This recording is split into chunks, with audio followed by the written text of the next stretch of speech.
ഞങ്ങൾക്ക് വചനം നൽകണമേ എന്ന് പ്രാർത്ഥിക്കുന്നു. വചനത്താൽ ഞങ്ങളെ വിശുദ്ധീകരിക്കണമേ എന്ന് പ്രാർത്ഥിക്കുന്നു. ശക്തീകരിക്കണമേ എന്ന് പ്രാർത്ഥിക്കുന്നു. വഴി നടത്തണമേ എന്ന് പ്രാർത്ഥിക്കുന്നു. ഹല്ലേലൂയ, ഹല്ലേലൂയ. മഹത്വം, മഹത്വം. ആരാധന, ആരാധന. ഹല്ലേലൂയ, ഹല്ലേലൂയ, ഹല്ലേലൂയ.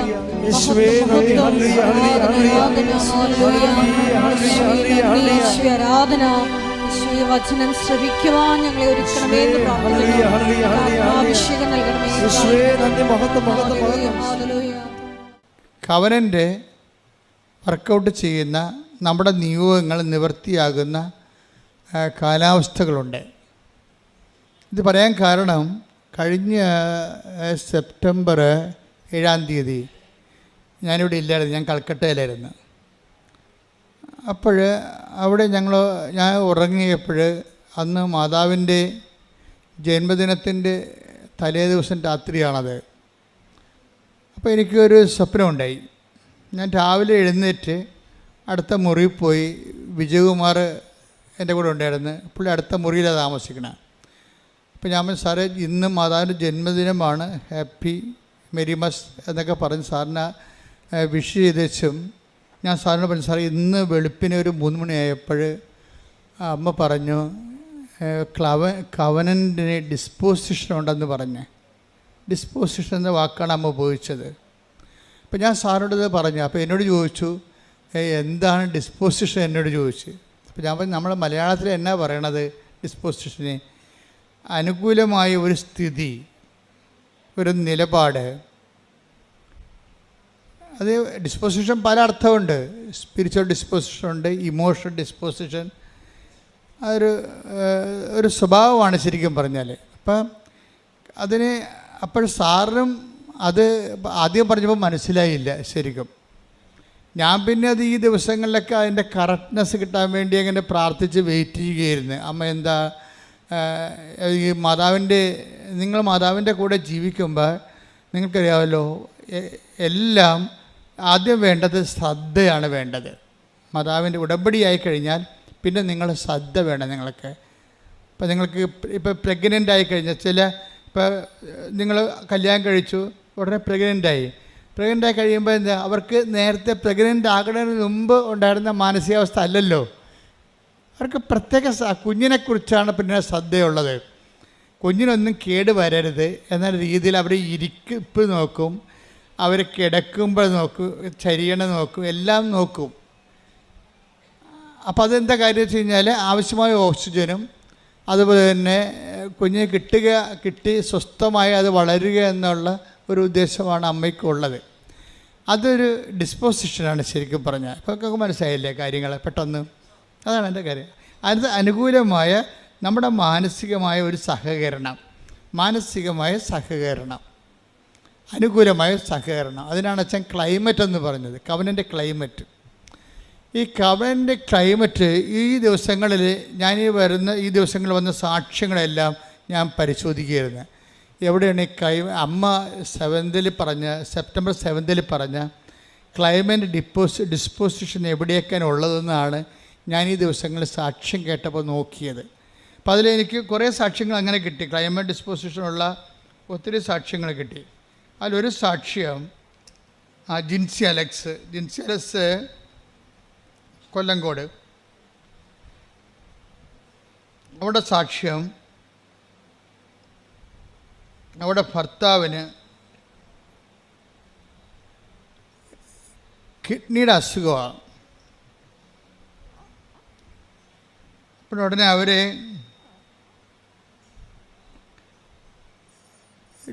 ഈ ഭർത്താവിനെ ഡയാലിസിസിന് കയറ്റുമ്പോൾ ഇവർക്കാണെങ്കിൽ കാര്യം അവർ ചെറുപ്പമാണ്. അപ്പോൾ പെട്ടെന്നിങ്ങനെ ഒരു കിഡ്നിക്ക് അസുഖം വന്നപ്പോൾ നമ്മൾ പറയില്ലേ, പച്ചമലയാളത്തിൽ പറഞ്ഞ നിന്നിടം മറന്നു പോകണമെന്ന് പറയത്തില്ലേ. അപ്പം അങ്ങനെ ഒരവസ്ഥ ആണ് അവിടെ ഉള്ളതെല്ലാം. പക്ഷേ ഇവൾ ഈ ഉടമ്പടി എടുത്തിരിക്കും. കിഡ്നി അസുഖമാണെന്ന് കേട്ടപ്പോൾ തന്നെ വന്ന് ഉടമ്പടി എടുത്ത് കഴിയുമ്പോൾ ഒരു ഡിസ്പോസിഷൻ രൂപപ്പെട്ടു വരും. ചിലർക്ക് ഉണ്ടാകത്തില്ല. ചിലരിങ്ങനെ ഓട്ടോമാറ്റിക്കായിട്ട് വന്ന് യാന്ത്രികമായിട്ട് എടുത്തുകൊണ്ട് പോണ കാരണം അവർക്കുണ്ടാകത്തില്ല. ചിലർ ശ്രദ്ധയോടുകൂടിയാണ് എടുക്കുക. കാര്യം ഞാൻ ഉടമ്പടിയാകുമ്പോൾ അമ്മയുമായിട്ട് ഞാൻ ഉടമ്പടിയിലാണ്. ഇനിയുള്ള കാലമെല്ലാം എൻ്റെ കാര്യം അമ്മ നോക്കിക്കൊള്ളും. അതാണ് അതിൻ്റെ ഒരു മാനസികാവസ്ഥയാണത്. കാലാവസ്ഥയെന്ന് ഞാൻ പറഞ്ഞ കാര്യം മാനസിക കാലാവസ്ഥയാണ്. അപ്പം നേരത്തെ ഉണ്ടായിരുന്നതിനേക്കാൾ ഉടമ്പടി എടുക്കുന്നതിന് മുമ്പുണ്ടായിരുന്ന കാലാവസ്ഥയെക്കാളും വ്യത്യസ്തമായ കാലാവസ്ഥയാണിത്. ഇവള് വളരെ എത്ര തിരക്കാണെങ്കിലും നമ്മൾ ദൈവമായിട്ട് ഒരു ഉടമ്പടി റിലേഷൻസ് വരികയല്ലേ. അപ്പം നമുക്ക് കുറച്ച് ഉത്തരവാദിത്തമുണ്ട്, ദൈവത്തിനും കുറച്ച് ഉത്തരവാദിത്തമുണ്ട്. ദൈവത്തിൻ്റെ ഉത്തരവാദിത്തം എന്താണ്? നമ്മളെ സംരക്ഷിക്കുക, വളർത്തുക, നിലനിർത്തുകയാണ് ദൈവത്തിൻ്റെ ഉത്തരവാദിത്തം. നമ്മുടെ ഉത്തരവാദിത്തം എന്താ? ദൈവത്തിന് പ്രവർത്തിക്കാൻ പറ്റുന്ന രീതിയിൽ നമ്മളെ തന്നെ പരുവപ്പെടുത്തുകയാണ് നമ്മുടെ ഉത്തരവാദിത്തം. അപ്പോൾ ഈ ഗ്രിൻസി വളരെ ഭംഗിയായിട്ട് ചെയ്യുന്നുണ്ട്. കാര്യം അവൾ സീരിയസ് ആയിട്ടാണ് പ്രാർത്ഥിച്ചാണ് വന്നത് ഉടമ്പടി എടുക്കുന്നത്. പ്രാർത്ഥിച്ച് വന്നെടുത്തിട്ട് ഈ ഉടമ്പടിയോട് കൂടി ഞാനും ദൈവവും തമ്മിൽ വളരെ ഉത്തരവാദിത്വമുള്ള ഉടമസ്ഥ ബന്ധത്തിലേക്ക് വരികയാണ്. അതാണ് നമ്മൾ സാധാരണ കേവല മനുഷ്യനും ഉടമ്പടി മനുഷ്യനും തമ്മിലുള്ള വ്യത്യാസം. ഉടമ്പടിയിലെ അനുദിന ജീവിതത്തിൽ നമ്മൾ ഉത്തരവാദിത്വമുള്ള ഒരു ഉടമസ്ഥ ജീവിതത്തിലേക്ക്, ദൈവത്തിൻ്റെതാണെന്ന് നമ്മളെല്ലാവരും പറയും, നമ്മൾ ദൈവത്തിൻ്റെ മക്കളാണെന്ന് നമ്മളെല്ലാവരും പറയും. അങ്ങനെ ആർക്കും പറയാം, അതിനൊരു കുഴപ്പമില്ല. ദൈവം അല്ലെന്ന് പറയുന്നിടത്തോളം കാലം നമുക്കാണെന്ന് പറഞ്ഞുകൊണ്ടിരിക്കാം. പക്ഷേ ആ പുസ്തകത്തിലെ പശു ചില സമയത്ത് പുല്ല് തിന്നത്തില്ല. എന്താ കാര്യം? ഈ എല്ലാ കാര്യങ്ങളും സാധൂകരിക്കണം, ജസ്റ്റിഫൈ ചെയ്യണം. വിശ്വാസത്തിന് അങ്ങനെ ഒരു പ്രശ്നമുണ്ട്. വിശ്വാസം ജസ്റ്റിഫൈഡ് ആകണത് പ്രവർത്തികളിലൂടെയാണ്. അതാണ് പ്രവൃത്തി കൂടാതെയുള്ള വിശ്വാസം. ഞാൻ വിശ്വാസിയാണെന്ന് ആർക്കും പറയാം. Take the word of God. ശ്രുതികട ഹല്ലേലൂയ ഹല്ലേലൂയ ഹല്ലേലൂയ യേശുവേ നന്ദി ഹല്ലേലൂയ ഹല്ലേലൂയ. യാക്കോബ് 2:24 മനുഷ്യൻ വിശ്വാസം കൊണ്ട് മാത്രമല്ല, പറഞ്ഞേ, മനുഷ്യൻ വിശ്വാസം കൊണ്ട് മാത്രമല്ല പ്രവൃത്തികളാലുമാണ് നീതീകരിക്കപ്പെടുന്നതെന്ന് നിങ്ങൾ അറിയുന്നു. അപ്പം വിശ്വാസം കൊണ്ട്, അതിനെ വിശ്വാസത്തെ സാധൂകരിക്കുന്നതാണ് എന്ത്? നമ്മുടെ വിശ്വാസം ആത്മാർത്ഥമാണ്. നമ്മുടെ വിശ്വാസത്തെ അത് ആത്മാർത്ഥതയുള്ളതാണെന്ന് തെളിയിക്കാൻ ആർക്കാണ് ബാധ്യത? നമുക്ക് ബാധ്യതയുണ്ട്. എപ്പോഴും ശ്രദ്ധിക്കണം. അല്ല ഞാനൊരു ക്രിസ്ത്യൻ കുടുംബത്തിൽ ജനിച്ചു, അല്ലെങ്കിൽ ഞാൻ അക്രൈസ്തവ കുടുംബത്തിൽ ജനിച്ചു, ഇപ്പോഴും ഞാൻ ഈശോയിൽ വിശ്വസിക്കണോ എന്ന് പറഞ്ഞിട്ട് കാര്യമില്ല. അത് സത്യമാണെന്ന് തെളിയിക്കാനുള്ള ബാധ്യത, ആത്മാർത്ഥത നമുക്കുണ്ടാകണം. അപ്പോൾ ഇങ്ങനെ ഈ ആത്മാർത്ഥതയാണ് അതിൻ്റെ പിന്നിലുള്ള ആത്മാർത്ഥതയാണ് അതിനെ സാധൂകരിക്കണത്. പ്രാർത്ഥിക്കുക. കർത്താവേ, എൻ്റെ വിശ്വാസത്തെ അതിന് അനുയോജ്യമായ പ്രവർത്തനങ്ങളാൽ സാധൂകരിക്കാൻ എന്നെ സഹായിക്കണമേ. അപ്പം എല്ലാ വിഷയങ്ങളും പ്രാർത്ഥനയാണെങ്കിലും, ഇപ്പം നീ പ്രാർത്ഥിക്കണമെന്ന് വിചാരിക്കുമ്പോൾ I am so serious about this prayer എന്ന് ദൈവത്തോട് പറയാൻ വേണ്ടിയാണ് നമ്മൾ മുട്ടേന്ന് നിൽക്കണത്. അല്ലെങ്കിൽ ഇരുന്നാൽ മതിയല്ല, നമ്മൾ ഊണ് കഴിക്കാൻ വേണ്ടി ഇരിക്കുകയല്ലേ ചെയ്യണത്. അപ്പോൾ ഓരോ കാര്യത്തിനും ഓരോ ഡിസ്പോസിഷനുണ്ട്. ഓരോ കാര്യത്തിന്, എല്ലാ കാര്യത്തിനും കൂടി ഒരു രീതി അല്ലല്ലോ. ഇപ്പം നമ്മൾ ഇരുന്ന് നമ്മൾ കസേര ഇരുന്ന് ഊണ് കഴിക്കും. കസേര ഇരുന്നും ഒക്കെ പ്രാർത്ഥിക്കുകയും ചെയ്യാം, ദൈവം കേൾക്കും. കാര്യം പ്രാർത്ഥിക്കുന്നത് നമ്മളല്ലേ, മനസ്സിലെന്നെ പ്രധാനം. പക്ഷേ ഒരു ഫിസിക്കൽ ഡിസ്പോസിഷൻ അവിടെ വരും. എന്താ കാര്യം? I am so serious about this prayer, അതുകൊണ്ട് ഞാൻ മുട്ടേ നിൽക്കുന്നത്. കാര്യം ഇത് പ്രാർത്ഥനയ്ക്ക് വേണ്ടി മാത്രം ഉപയോഗിക്കുന്ന പൊസിഷനാണ്. അതാ വിഷയം. പ്രാർത്ഥനയ്ക്ക് വേണ്ടി മാത്രം ഉപയോഗിക്കുന്ന പൊസിഷൻ. നമുക്ക് നടന്നൊക്കെ പ്രാർത്ഥിക്കാം. ഞാൻ രാവിലെയൊക്കെ നടന്നാണ് പ്രാർത്ഥിക്കുന്നത്. പക്ഷേ അതിൻ്റെ പ്രോപ്പർ പൊസിഷൻ എന്താണ്? മുട്ട നിൽക്കുക എന്നുള്ളതാണ്. അപ്പം അതാണ് ഒരു രീതി.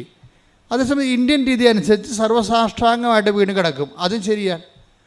കാര്യം എന്താണ്?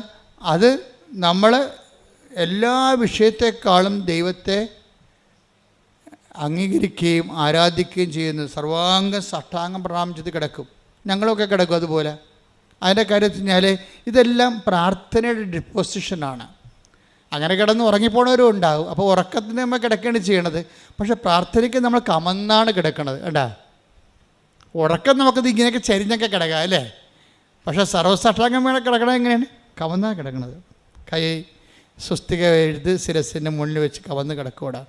അപ്പോൾ വെച്ചാൽ സർവാംഗം നമ്മൾ സമർപ്പിക്കണം എന്നാണ് അവർ. അപ്പോൾ ഇതാണ് പൊസിഷൻ എന്ന് പറയുന്നത്, പ്രോപ്പർ പൊസിഷൻ. ഇതുപോലെ ഉടമ്പടിക്കും ഒരു പ്രോപ്പർ പൊസിഷനുണ്ട്. ഒന്നല്ല, ഒത്തിരി ഉണ്ട്. ഒത്തിരി പ്രോപ്പർ പൊസിഷൻസ് ഉണ്ട്. ഇതിൽ അതിൻ്റെ അത് നിലപാടുകളും വരും. നിലപാടുകൾ ഓരോ വിഷയത്ത് അതിൽ സമീപനങ്ങൾ വരും. നമ്മുടെ ഒരു സമീപനം. ഇപ്പോൾ എന്ത് ഉദാഹരണത്തിന്, ഇപ്പോൾ ഈ ജിൻസിയുടെ വിഷയം എന്താണ്? ജിൻസിയുടെ ഭർത്താവിന് അലക്സിനാണ് കിഡ്നി അസുഖം. ഇപ്പോൾ ഡയാലിസിസ് നടന്നുകൊണ്ടിരിക്കുകയാണ്. ഡയാലിസിസ് നടന്നു കഴിഞ്ഞപ്പോൾ ഈ മനുഷ്യൻ, അതായത് രണ്ടുപേരും കൂടി വളരെ സന്തോഷമായിട്ട് ജീവിച്ചതാണ്, ചെറുപ്പക്കാരാണ്. പക്ഷെ പെട്ടെന്ന് അങ്ങോട്ട് കാലാവസ്ഥ മാറി വേറൊരു ലെവലിലായി. ഡയാലിസിസ് കഴിഞ്ഞോടുകൂടി ഇയാൾക്ക് എന്ത് സംഭവിക്കുന്നതിനെക്കുറിച്ച് ഇയാൾക്കൊരു ഐഡിയ ഇല്ല. ഇയാൾ തളർന്ന രീതിയിൽ ഇവളെ ഇങ്ങനെ നോക്കും. എന്താണ്, നമ്മൾ പിരികയാണല്ല എന്നുള്ള അതാണ് അവസ്ഥ. ഓക്കെ, ഇങ്ങനെ നോക്കുമ്പോൾ അച്ഛൻ വന്ന് ലാസ്റ്റ് സാക്രമെൻ്റ് കൊടുക്കും, അവസാനത്തെ കൂദാശ കൊടുക്കും.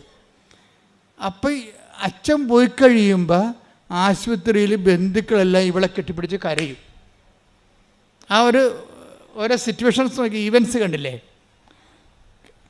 അച്ഛൻ പോയി കഴിയുമ്പോൾ അവിടെ ഉണ്ടായിരുന്ന ബന്ധുക്കൾ, സ്വന്തപ്പെട്ടവരെല്ലാം ഈ ജിൻസിയെ കെട്ടിപ്പിടിച്ച് കരയും. എന്ന് വെച്ച് കഴിഞ്ഞാൽ അവളുടെ ഭർത്താവ് തീർന്ന് പോയി, ഈ ലോകത്തുനിന്ന് വിടപിരിഞ്ഞെന്ന രീതിയിലേക്ക് കഴിയും.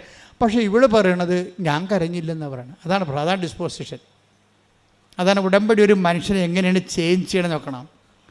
ഈ വിഷയങ്ങളെല്ലാം എൻ്റെ മുമ്പിൽ നടന്നുകൊണ്ടിരിക്കുകയാണ്. പക്ഷെ ഞാൻ മാത്രം കരഞ്ഞില്ല. എന്താ കാര്യം? എനിക്കറിയാം അമ്മ ഏതെങ്കിലും നിമിഷം ഉടമ്പടി എടുത്തു കഴിഞ്ഞാൽ അമ്മയുമായിട്ട് ഉടമ്പടിയിലാണ്. അപ്പോൾ ഏതെങ്കിലും സമയത്ത് അമ്മ ഈ വിഷയം അറിയും. അച്ഛൻ വന്നതും അച്ഛൻ പോയതൊക്കെ ആദ്യം അറിഞ്ഞത് ആരാണ്? അമ്മ അറിഞ്ഞിട്ടുണ്ട്. ഇതാണ് ഡിസ്പോസിഷൻ. ഇപ്പോൾ അതൊക്കെ മനസ്സിലായില്ലേ? ഡിസ്പോസിഷൻ എന്ന് പറഞ്ഞാൽ മനസ്സിലായില്ലേ? അതായത് ഇത്രയും നമ്മുടെ ചുറ്റും ലോകം മുഴുവനും കലങ്ങി മറിയുമ്പോഴും ഉടമ്പടി എടുത്ത ആ ദൈവ പൈതൽ ഒരു ഉടമ്പടി നിലപാടുണ്ട്. ഉടമ്പടി സമീപനത്തിലൂടെ ദൈവത്തിൽ ആഴമായി വിശ്വസിച്ച് തൻ്റെ ഈ സംഘർഷങ്ങളിടയിലുള്ള തൻ്റെ വിശ്വാസം ഏറ്റുപറച്ചിൽ അങ്ങ് അറ്റ കൈയായിട്ട് നിൽക്കുകയാണ്. കരയാതെ അങ്ങ് ദൈവത്തിൽ ആഴമായി ശരണപ്പെട്ടുകൊണ്ട് നിൽക്കുകയാണ്. പെട്ടെന്നാണ് ഈ മനുഷ്യൻ്റെ ലക്ഷണം മാറണത്. പടപടാ ഇവളുടെ ഇതെല്ലാം ദൈവത്തിൽ നമ്മളുടെ ഒരു നിലപാട്, സമീപനമൊക്കെ പ്രാർത്ഥനയാണ്.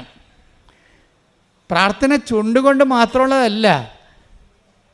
അതായത് ഈ ഇങ്ങനെയുള്ള സംഘർഷ സമയത്തുള്ള നമ്മുടെ ഇതൊക്കെ ഒരു ഉടമ്പടി നിലപാടാണ്. എന്താ, നമ്മൾ വെറുതെ ഒരു പ്രാർത്ഥിച്ചിരിക്കുകയല്ല, നമ്മൾ ദൈവവുമായിട്ട് ഒരു ഉടമ്പടി എടുത്തിരിക്കുകയാണ്. അപ്പോൾ ദൈവവും നമ്മൾ ഈക്വൽ പാർട്ട്നേഴ്സാണ്. ഈ ഒരു വ്യവഹാരത്തിൽ, ബന്ധത്തിൽ 50-50 പാർട്ട്ണറാണ് നമ്മൾ. പകുതി നമ്മളും പകുതി ദൈവവുമാണ്. അപ്പോൾ ഒരു പൊതുവായിട്ടുള്ള പദ്ധതിയാണ് ഉടമ്പടിക്ക്. ദൈവവും നമ്മളുള്ള അതിലൊരു വിഷയമാണ് ഭർത്താവിൻ്റെ ഈ കിഡ്നിയുടെ അസുഖം ഭേദമാകണത്. എന്നിട്ട് പെട്ടെന്ന് പതുക്കെ അതായത് നമ്മുടെ ഭാഗത്തു നിന്നുള്ള പേയ്മെൻറ്റ്, ഇതാണ് പേയ്മെൻറ്റ് എന്ന് പറയുന്നത്. ഇപ്പോൾ നമ്മൾ അഡ്വാൻസ് കൊടുത്താൽ മാത്രം പോലെ, ഇപ്പോൾ ഉടമ്പടി നിങ്ങൾ എടുക്കുമ്പോൾ നിങ്ങളൊരു അഡ്വാൻസ് കൊടുക്കുകയാണ്. എന്താ കാര്യം? ഇങ്ങനെയൊക്കെ ഉള്ളതെല്ലാം ദൈവത്തിന് വേണ്ടി ചെയ്തുകൊള്ളാമെന്ന് പറഞ്ഞൊരു അഡ്വാൻസ്. പക്ഷേ ദൈവം എന്നാ ചെയ്യണമെന്ന് പറയുമ്പോൾ അതിൻ്റെ ഫുൾ എമൗണ്ട് പേ ചെയ്യാൻ പറയും. പക്ഷേ ആൾക്കാർക്കത് മനസ്സിലാകത്തില്ല. ചിലർ പറയും സാധനം കിട്ടട്ടെ എന്നിട്ട് ഞങ്ങൾ ഫുൾ എമൗണ്ട് പേ ചെയ്യാൻ പറയും. എങ്ങനെ? എന്തെങ്കിലും ഒന്ന് നടക്കട്ടെ, ജോലി കിട്ടട്ടെ, അല്ലെങ്കിൽ വിസ കിട്ടട്ടെ, അല്ലെങ്കിൽ ജപ്തി നടപടി മാറട്ടെ, എന്നിട്ട് ഞങ്ങൾ പത്രം കൊടുക്കാമെന്ന് പറയും. അപ്പോൾ അതൊരു ബാർഗെയിനിങ്ങിലേക്ക് മാറും. ചില ആൾക്കാർക്ക് മണ്ടത്തരം പറഞ്ഞാൽ അങ്ങനെയാണ് ഉടമ്പടിയിൽ.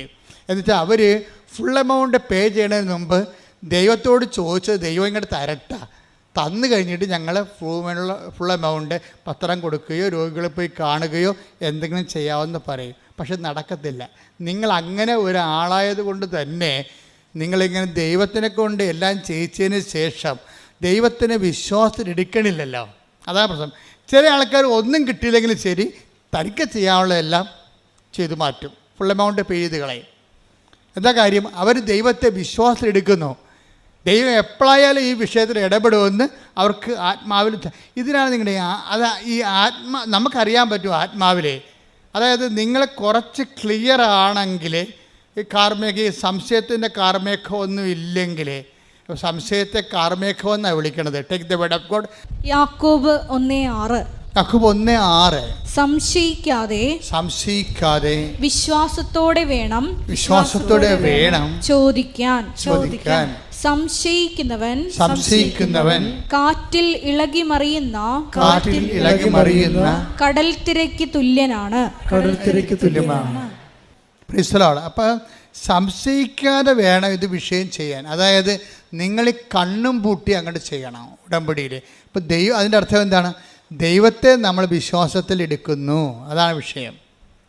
അല്ലാതെ ദൈവത്തിൽ നിന്ന് ഒരു ഇൻസ്റ്റാൾമെൻറ്റ് വരട്ടെ, ഈ കമ്പനി ശരിയാണെന്ന് നോക്കട്ടെ, ഈ ഏജൻറ്റ് നമ്മളെ പറ്റിക്കോ എന്ന്.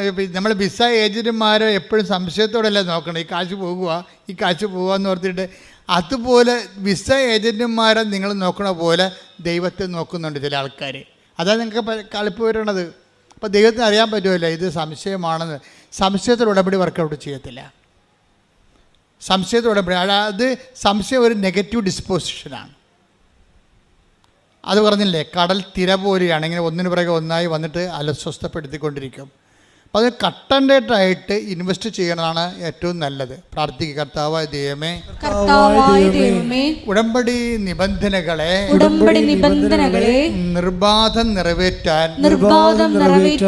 എനിക്ക് പ്രത്യേകമായ അഭിഷേകം നൽകണമേ. ശ്രുതികട ഹല്ലേലൂയ.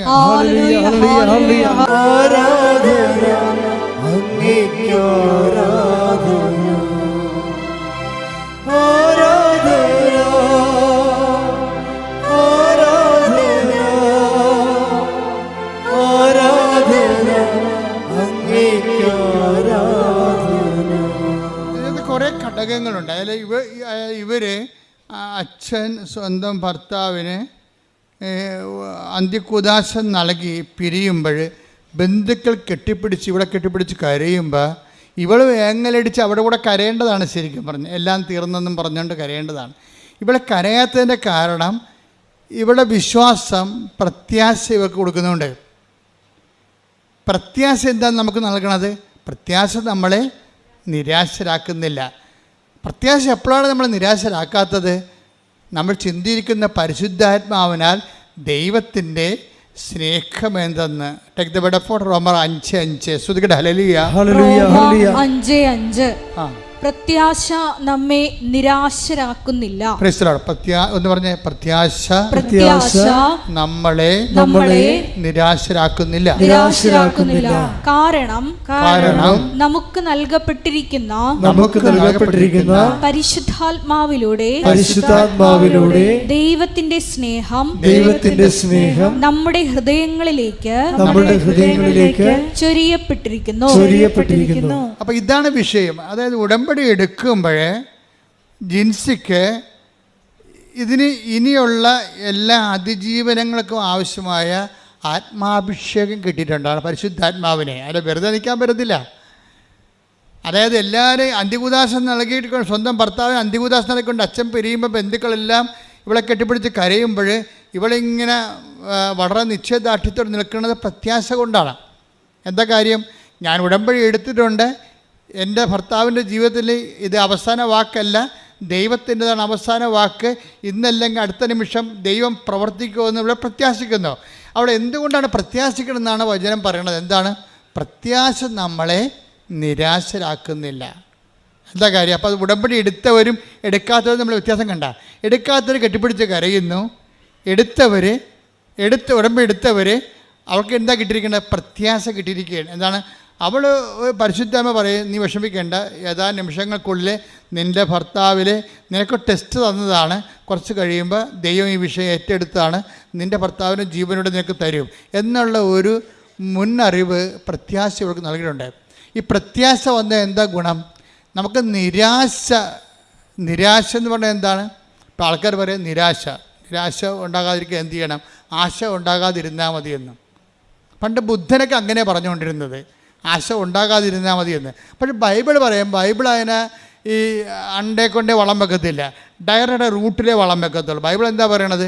പ്രത്യാശ ഉണ്ടെങ്കിൽ സ്വാഭാവികമായിട്ടും നിനക്ക് നിരാശ ഉണ്ടാകത്തില്ല. എന്തുകൊണ്ടാണ് നിനക്ക് നിരാശ ഉണ്ടാകാത്തത് എന്താണെന്ന് വെച്ച് കഴിഞ്ഞാൽ പരിശുദ്ധാത്മാവ് നിനക്ക് അറിവ് നൽകും. അതാണ് വിഷയം. എന്താണ്?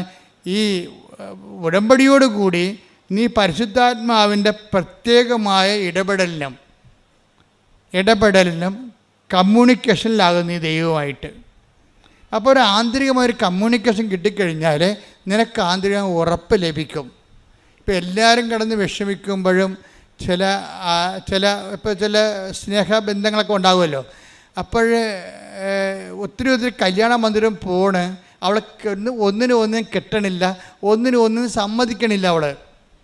അപ്പോഴേ അപ്പനും അല്ലേ അവളെ ഏറ്റവും അടുത്തറിയാവുന്നത് അവളുടെ ആങ്ങളൊക്കെയായിരിക്കും. ആങ്ങളക്ക് മറ്റുള്ള കാര്യങ്ങളൊക്കെ അറിയാവുന്ന ആളായിരിക്കും. വന്ന് ചോദിക്കും, എടി നീ ഇങ്ങനെ നിൽക്കണത് എന്താ, നിനക്ക് വല്ല ഉറപ്പം കിട്ടിയിട്ടുണ്ടാന്ന് ചോദിക്കും. എന്ന് വെച്ച് കഴിഞ്ഞാൽ അവൾക്കല്ലേ അറിയാൻ പാടില്ല ഉറപ്പ് കിട്ടിയിട്ടുണ്ടാകുന്നത്. ഇതൊരു മറ്റു മനുഷ്യരോട് പറയാൻ പാടില്ലാത്തൊരു ഉറപ്പാണ് ദൈവവും തമ്മിലുള്ള ബന്ധത്തിലുണ്ടാകുന്ന ഉറപ്പുകൾ. അതെപ്പോഴും ഇപ്പം നിങ്ങൾക്ക് മനസ്സിലായില്ലേ, ഞാൻ നിങ്ങൾക്ക് മനസ്സിലാകുന്ന ഭാഷയിലാണ് സംസാരിക്കുന്നത്. എന്ന് വെച്ച് കഴിഞ്ഞാൽ ഒരു ദൈവികമായ ആന്തരികമായ ഉറപ്പ് ഇവക്കുണ്ട്. എന്താണത്? ഇത് അവസാനമല്ല, ദൈവം ഇടപെടുമെന്ന്. ആ ഉറപ്പ് പക്ഷേ ഉടമ്പടി എടുക്കാത്തവർക്കില്ല. ഉടമ്പടി എടുക്കുമ്പോൾ എന്ത് നിങ്ങൾക്ക് സംഭവിക്കണം നിങ്ങൾ അറിയണം.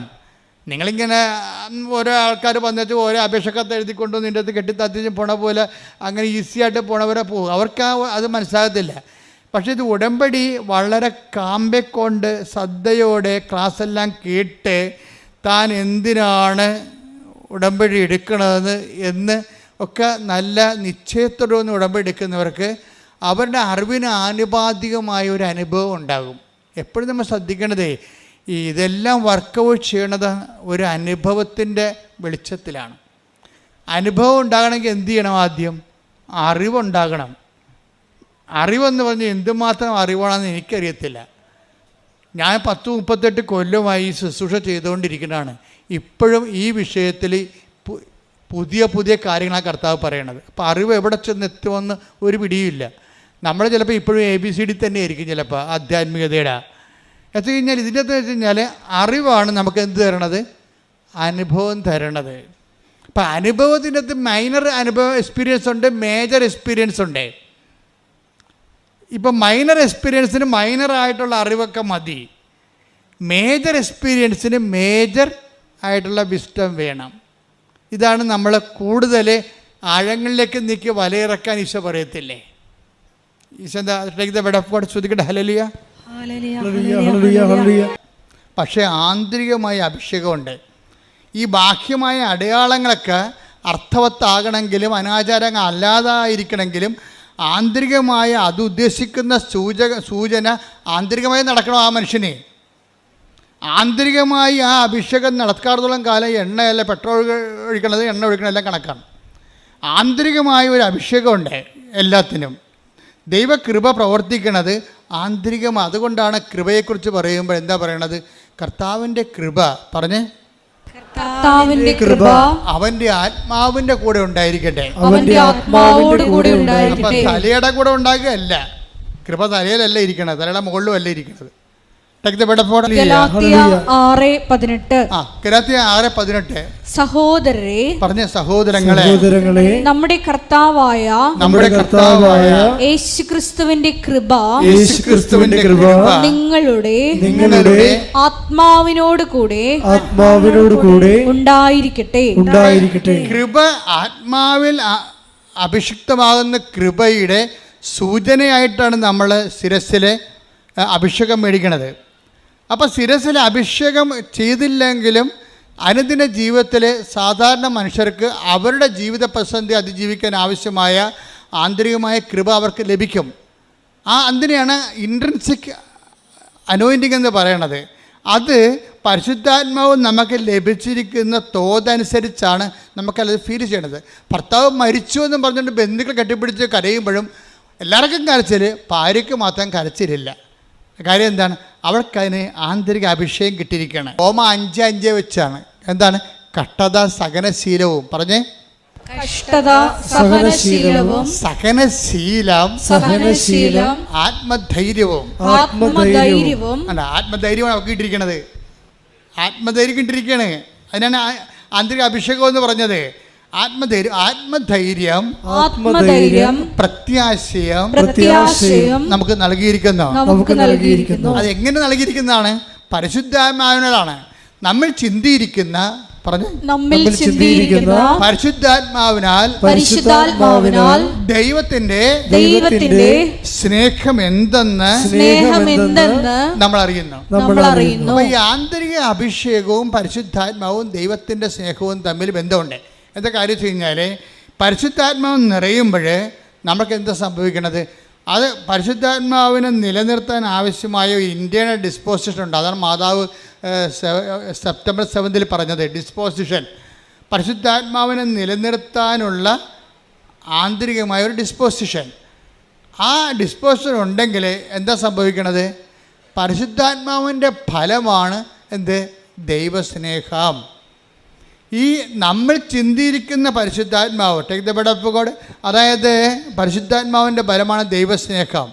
അപ്പം സ്നേഹം, പരിശുദ്ധാത്മാവിൻ്റെ ഫലങ്ങൾ ഗലാത്യർ 5:22. എന്നാൽ ആത്മാവിന്റെ ഫലങ്ങൾ സ്നേഹം, ആനന്ദം, സമാധാനം, ക്ഷമ, ദയ, നന്മ, വിശ്വസ്തത, സൗമ്യത, ആത്മസംയമനം ഇവയാണ്. ഈ ജിൻസി എന്ന് പറയുന്ന സഹോദരിക്ക് ഈ സംഭവങ്ങൾ ഇപ്പം എല്ലാം കിട്ടിയ പോലെയാണ് അല്ലേ? ഇതൊക്കെയാണുള്ളത്. ആത്മാവിൻ്റെ ഫലങ്ങൾ എന്തൊക്കെയാണുള്ളത്? സ്നേഹം, ആനന്ദം. അപ്പം ഇതെല്ലാം ഈ ആന്തരികമായ ആനന്ദത്തിനാണ് ആന്തരിക അഭിഷേകം എന്ന് പറയുന്നത്. സ്നേഹം, ആനന്ദം, പിന്നെന്താണ്? സമാധാനം, ക്ഷമ, ദയ, നന്മ. ഇത് ഈ സമാധാനം എന്ന് പറയണത് ശരിക്കും പറഞ്ഞാൽ സ്നേഹം പ്ലസ് ക്ഷമയാണ് ഈക്വൽ ടു സമാധാനമാണ്.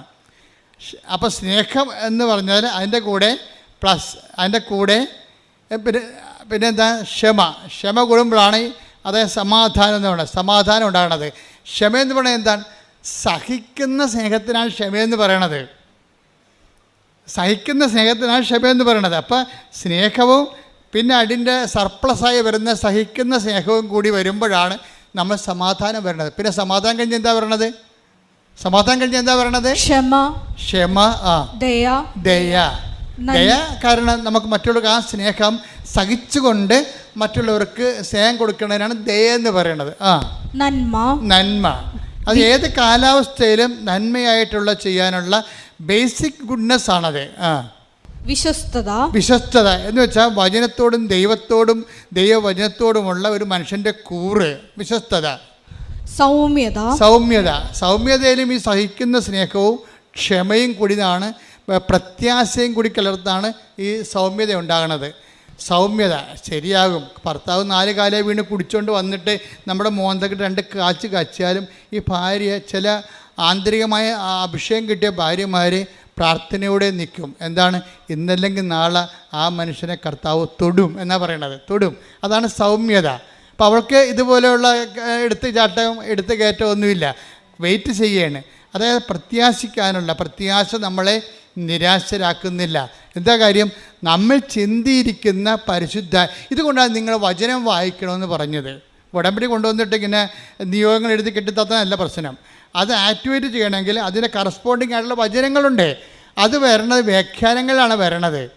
ഉടമ്പടി ധ്യാനം കുടുംബം മാത്രമേ ഇത് മനസ്സിലാകത്തുള്ളൂ. അല്ലെങ്കിൽ നിങ്ങൾ ഇത് മനസ്സിലായില്ലെങ്കിൽ പഴയ ലോകത്താനായിട്ട് തന്നെ ജീവിക്കും. അത് ഒരു വശമായിട്ട് പോകും. വീട്ടിൽ നിങ്ങൾ പഴയ ആൾക്കാർ തന്നെ ജീവിക്കും. അങ്ങനെ അത് ജീവിക്കാതിരിക്കാനാണ് നിങ്ങളോട് പറയണത്. എന്താണ്? നിങ്ങൾ ഉടമ്പടി ധ്യാനം കൂടണം. പിന്നെന്താ ചെയ്യണത്? അരമണിക്കൂർ വെച്ച് വചനം വായിക്കണം, പ്രാർത്ഥിക്കുക. കർത്താവായ ദൈവമേ, കർത്താവായ ദൈവമേ, ഉടമ്പടി ധ്യാനം മുടങ്ങാതെ കൂടാനും, ഉടമ്പടി ധ്യാനം മുടങ്ങാതെ കൂടുവാനും, മുടങ്ങാതെ വചനം വായിക്കുവാനും, മുടങ്ങാതെ വചനം വായിക്കുവാനും എന്നെ അഭിഷേകം അഭിഷേകം ചെയ്യണമേ. ശ്രദ്ധിക്കട്ടെ. ഹല്ലേലൂയ, ഹല്ലേലൂയ, ഹല്ലേലൂയ. യേശുവേ, ഉടമ്പടി ആരാധനയിലൂടെ വചനത്തോടുള്ള ദാഹം ഞങ്ങളിൽ ഉണർത്തണമേ. ആത്മാഭിഷേകം നൽകണമേ. ഹല്ലേലൂയ. ഈ ജിൻസി എന്ന് പറയുന്ന സഹോദരിയെ കുറിച്ചല്ല നമ്മൾ പറഞ്ഞുകൊണ്ട് ഈ അലക്സിൻ്റെ ഈ അന്ത്യകുദാശ കൊടുത്തെന്ന് പറഞ്ഞ അലക്സിനെ ജിൻസിയുടെ ആ ഉള്ളിലുണ്ടായിരുന്ന ദൈവം കൊടുത്ത വെളിപാട് പോലെ തന്നെ അവിടുന്ന് പൂർണ്ണമായി സുഖപ്പെടുത്തി നടത്തിക്കൊണ്ടാണ് അവൾ തിരിച്ച് വീട്ടിലോട്ട് പോരണത്. ആ സാക്ഷ്യം അവസാനിക്കണം അങ്ങനെയാണ്. ഇത് അതായത് നിങ്ങൾ ഇപ്പം എന്താ സംഭവിച്ചിരിക്കുന്നത് വെച്ചാൽ എന്താണ് ജിൻസിയുടെ ജീവിതത്തിൽ സംഭവിച്ചതെന്ന് ചോദിച്ചാൽ ഞാൻ പറയും, ജിൻസി മൈനർ മിറക്കിളിൽ നിന്ന് മേജർ മിറക്കിളിലേക്ക് ചേഞ്ച് ചെയ്ത്. മനസ്സിലായില്ല? അറിവ് എന്താ പറയണത്? അറിവ് നമുക്കെന്ത് തരുന്നു? അനുഭവം തരുന്നു. ഈ അനുഭവത്തിൽ തന്നെ എന്തൊക്കെയാണ് ഉള്ളത്? മൈനർ എക്സ്പീരിയൻസ് ഉണ്ട്, മേജർ എക്സ്പീരിയൻസ് ഉണ്ട്. ചില ആൾക്കാരൊക്കെ ഈ മൈനർ എക്സ്പീരിയൻസ് മാത്രം കിട്ടി മൂക്കിലെ പനിമാർ, മുട്ടയപ്പനിമാർ എന്നൊക്കെ പറഞ്ഞുകൊണ്ട് കുറച്ച് കഴിയുമ്പോൾ മരിച്ചു പോകും. അവരുടെ ജീവിതത്തിൽ മൈനർ എക്സ്പീരിയൻസ് മാത്രമേ ഉള്ളൂ അവർക്ക്. എന്താ കാര്യം? അവരുടെ അറിവ് മൈനറാണ്. അതുകൊണ്ടാണ് ഈശോ പറഞ്ഞത്, നിങ്ങൾ ആഴങ്ങളിലേക്ക് നീക്കി വൻമീനുകളെ പിടിക്കാൻ, കൃപയുടെ വൻമീനുകളെ പിടിക്കണം. എന്നുവെച്ചാൽ കുറച്ച് ആധ്യാത്മികതയുടെ ആഴങ്ങളിലേക്ക് നീങ്ങണം. ഉടമ്പടിയുടെ ഒരു പ്രഖ്യാപ ലക്ഷ്യം എന്താ? ഉടമ്പടി നിങ്ങളെ ആധ്യാത്മികതയുടെ ആഴങ്ങളിലേക്ക് നീക്കുന്നു. അതപ്പം നിങ്ങൾക്ക് ഇപ്പം ജിൻസിയെ സംബന്ധിച്ചുള്ള എന്താ സംഭവിച്ചിരിക്കുന്നത്? ഭർത്താവിനെയും കിട്ടി, അവൾ ആധ്യാത്മികമായി വളരുകയും ചെയ്തു. പ്രാർത്ഥിക്കുക. കർത്താവായ ദൈവമേ, അങ്ങ് നൽകുന്ന ശോധനകളില് ശംഖ് പതറിപ്പോകാതെ നിശബ്ദതയോടെ പ്രത്യാശയോടെ പരിശുദ്ധാത്മാവിന്റെ നിറവോടെ ദൈവസ്നേഹത്തോടെ അതിനെ അഭിമുഖീകരിക്കുവാനും ആ അനുഭവത്താൽ എന്താ? അനുഭവം എന്തിനാ? സാക്ഷ്യം പറയാനാണോ? അല്ല. അറിവ് നമുക്ക് അറിവ് നമുക്ക് എന്ത് ചെയ്യും? അനുഭവം തരും. അനുഭവം നമുക്ക് എന്താ തരണത്? ബോധ്യം. ഇപ്പം ജിൻസിക്ക് എന്താ കിട്ടിയിരിക്കണത്? ബോധ്യം. എന്താണ്? ഈ കാലം കഴിഞ്ഞു പോകും, എന്ത് സങ്കടം വന്നാലും ഞാൻ ഉടമ്പടിയെടുത്ത അമ്മ എനിക്ക് വേണ്ടി മധ്യസ്ഥം വഹിച്ചുകൊണ്ടിരിക്കും. അപ്പോൾ ജീവിതത്തെ ഞാൻ എന്ത് ക്രൈസിസ് ആയാലും കാഷ്വാലിറ്റി ആയാലും എനിക്കിനി അതിജീവിക്കാൻ കഴിയും. കാരണം എന്താണ്? ഞാൻ ഉടമ്പടിയിലാണ്. പ്രാർത്ഥിക്കുക. കർത്താവായ ദൈവമേ, ഇത്തരം ആന്തരിക അവബോധത്തിലേക്ക് ആത്മീയ ബോധ്യത്തിലേക്ക് എന്നെ നയിക്കണമേ. അപ്പം ഓരോ സാക്ഷ്യവും ഞാൻ ഇപ്പം നമ്മുടെ പ്രിയപ്പെട്ട അച്ഛന്മാരോട് പറയവേ, കൃപാസനം എന്ന് പറയുന്നത് സാക്ഷ്യമാണ്. എന്താ കാര്യം? സാക്ഷ്യം എന്ന് പറയുന്നത് ബോധ്യമാണ്. അപ്പോൾ ബോധ്യം ആൾക്കാർക്ക് എന്താ കൊണ്ട് നൽകണത്? ബോധ്യമാണ് നൽകണത്. ബോധ്യം ഇപ്പം അറിവ് അനുഭവം നൽകുന്നു, അനുഭവം നൽകും, ബോധ്യം നൽകും. ഇപ്പം ജിൻസിക്കൊരു ബോധ്യം കിട്ടിയില്ലേ? ഈ ബോധ്യം പക്ഷേ ആദ്യം ഉണ്ടായിരുന്ന വൈശാഖിനില്ലായിരുന്നു. വൈശാഖ് എപ്പോഴും നോക്കിക്കൊണ്ടിരുന്ന കൃപാസനത്തെക്കുറിച്ച് മോശം വീഡിയോ ആര് പറഞ്ഞാൽ അത് നോക്കും, എന്നിട്ട് കമൻറ്റ് ചെയ്യാൻ വേണ്ടി. അന്ന് കൃപാസനത്തെക്കുറിച്ച് അദ്ദേഹത്തിന് ബോധ്യമില്ലായിരുന്നോ? അപ്പോൾ അദ്ദേഹം അന്ന് ചെയ്യണമെന്ന് വെച്ച് കഴിഞ്ഞാൽ നമുക്ക് ആരോഗ്യമുണ്ട്, നമുക്ക് ജോലി ചെയ്യാം, നമുക്ക് ബുദ്ധിയുണ്ട്, നമുക്ക് പിന്നെ അതുകൊണ്ട് അയാൾ പറയും ഞാൻ അഹങ്കാരിയായിപ്പോയെന്നാണ് പറഞ്ഞത്. വൈശാഖ് പറയുന്ന ഒരു വിഷയമുണ്ട്. അതായത് എപ്പോഴും കുഴപ്പമില്ലാത്ത ഒരു ജോലി എനിക്കുണ്ട്, അതായിരുന്നു എൻ്റെ അഹങ്കാരമെന്ന്. മനുഷ്യൻ്റെ ഏറ്റവും വലിയ പ്രോബ്ലം അതാണ്. എനിക്കും ഉണ്ടാവും, നിങ്ങൾക്കും ഉണ്ടാവും. നമ്മൾക്കുള്ള ഒരു വിഷയത്തെക്കുറിച്ച് നമ്മൾ കണ്ടൻറ്റഡ് ആയിരിക്കും, പിന്നെ അവിടെ ദൈവത്തിന് സ്പേസ് ഇല്ല. അഹങ്കാരത്തിൻ്റെ ഒരു കുഴപ്പമെന്ന് വെച്ച് കഴിഞ്ഞാൽ മുഴുവൻ ദൈവത്തിൻ്റെ സ്പേസ് അത് കൈകാര്യം ചെയ്യുമെന്നുള്ളതാണ്. ഇപ്പോൾ ഒരു മുറി മുഴുവനും മേശം കസേരയാണെങ്കിൽ നമുക്ക് അകത്തോട്ട് കിടക്കാൻ പറ്റുമോ? അതുപോലെയാണ് ഈ സംഭവം. നമ്മൾ തന്നെയായിരിക്കും അതിൻ്റെ അകത്ത് മുഴുവനും. അപ്പോൾ ദൈവത്തിന് അതിൻ്റെ അകത്ത് പ്രവേശനമില്ല. അതാണ്. അപ്പോൾ എന്ത് പറ്റുമെന്ന് വെച്ചാൽ ഒരു പ്രാവശ്യം ഈ വൈശാഖിൻ്റെ ഭാര്യയുണ്ട് അന്ന, അവർ മിക്സഡ് മാരേജാണ്. അന്ന വൈശാഖിന് രണ്ടുപേരും ദുബായിലാണ്. അന്ന വൈശാഖിനോട് പറയും, ഇച്ചയ തൊണ്ടയ്ക്കെന്തോ കുഴപ്പമുണ്ട്, പൊടി എന്ന് പറയാം. ഈ അന്ന പറഞ്ഞാണ് ഇച്ചയ തൊണ്ടയ്ക്കെന്തോ കുഴപ്പമുണ്ടെന്ന് തോന്നുന്നത്, തടയി നോക്കി പറയും, എടി പൊടി എന്ന് പറഞ്ഞ് ഇവളത്ത് ഓടിച്ചിടും. സമ്മതിക്കത്തില്ല. അപ്പോൾ അത് പുള്ളിക്കാരൻ പറയും അത് പുള്ളി നല്ല ഈ ജിംനേഷ്യനാണ്, നല്ല ആരോഗ്യമുള്ള ആളാണ്. അപ്പോൾ പറയും എൻ്റെ ബോഡി ബിൽഡിങ്ങിൻ്റെ ആണ് ചിലപ്പോൾ നിങ്ങൾക്ക് തോന്നണത്, അല്ല കഥമൊന്നുമില്ലെന്ന് പറയും. പക്ഷേ 2 ആഴ്ച കഴിയുമ്പോൾ പിന്നെ അന്ന പറയും അച്ഛാ തൊണ്ടയ്ക്ക് എന്ത് കുഴപ്പമുണ്ടല്ലോ എന്ന് പറയും. അപ്പം ഇനി ഇവളോട് ഭയങ്കര സ്നേഹമായത് കാരണം എന്നാൽ പിന്നെ പോയി നോക്കാമെന്ന് പറയും. എന്നാൽ പിന്നെ പോയി നോക്കാമെന്ന് പറഞ്ഞ് ടെസ്റ്റ് ചെയ്ത് കഴിയുമ്പോൾ പിക്ചർ ആപ്പാടെ മാറും. എന്താ കാര്യം? ഇത് തൈറോയ്ഡ് ക്യാൻസറാണ് സംഭവം. തൈറോയ്ഡ് ക്യാൻസർ ആകുമ്പോൾ പിന്നെ അവിടെ ദുബായിൽ വേണ്ടത്ര മെഡിക്കേഷൻ ഇല്ല. അവളെ നേഴ്സാണ്, അവളവിടെ നിൽക്കും. എന്നിട്ട് ഈ ആളെ നാട്ടിലേക്ക് പറഞ്ഞു വിടും. നോക്കിയേ, 1 സെക്കൻഡ് കൊണ്ട് കാര്യങ്ങൾ മാറുന്നു കണ്ടില്ലേ? 1 സെക്കൻഡ് കൊണ്ട് കാര്യം മാറും. എല്ലാം ഓക്കെ ആയിരുന്നൊരു കുടുംബത്തിലാണ് പെട്ടെന്ന് കാലാവസ്ഥ മാറണം. കണ്ട, വൈശാഖ് നാട്ടിലും അന്ന ദുബൈയിലുമാണ്. പിന്നെ എന്താ ചെയ്യണത്? അപ്പോൾ ഇതൊരു ഓപ്പറേഷനിലേക്കാണ് പോണത്. നാട്ടിൽ വന്നും അത് സ്കാൻ ചെയ്തെടുത്ത് നോക്കിയപ്പോഴും അത് തൈറോയ്ഡിൽ ക്യാൻസർ തന്നെയാണ്. അതോടുകൂടി ഈ മനുഷ്യൻ അസ്തമിക്കാൻ തുടങ്ങും. വല്ലാത്ത രീതിയിൽ വിഷമവും വേദനയും, കാലാവസ്ഥ മുഴ അങ്ങനെ വലുതാകാൻ തുടങ്ങും.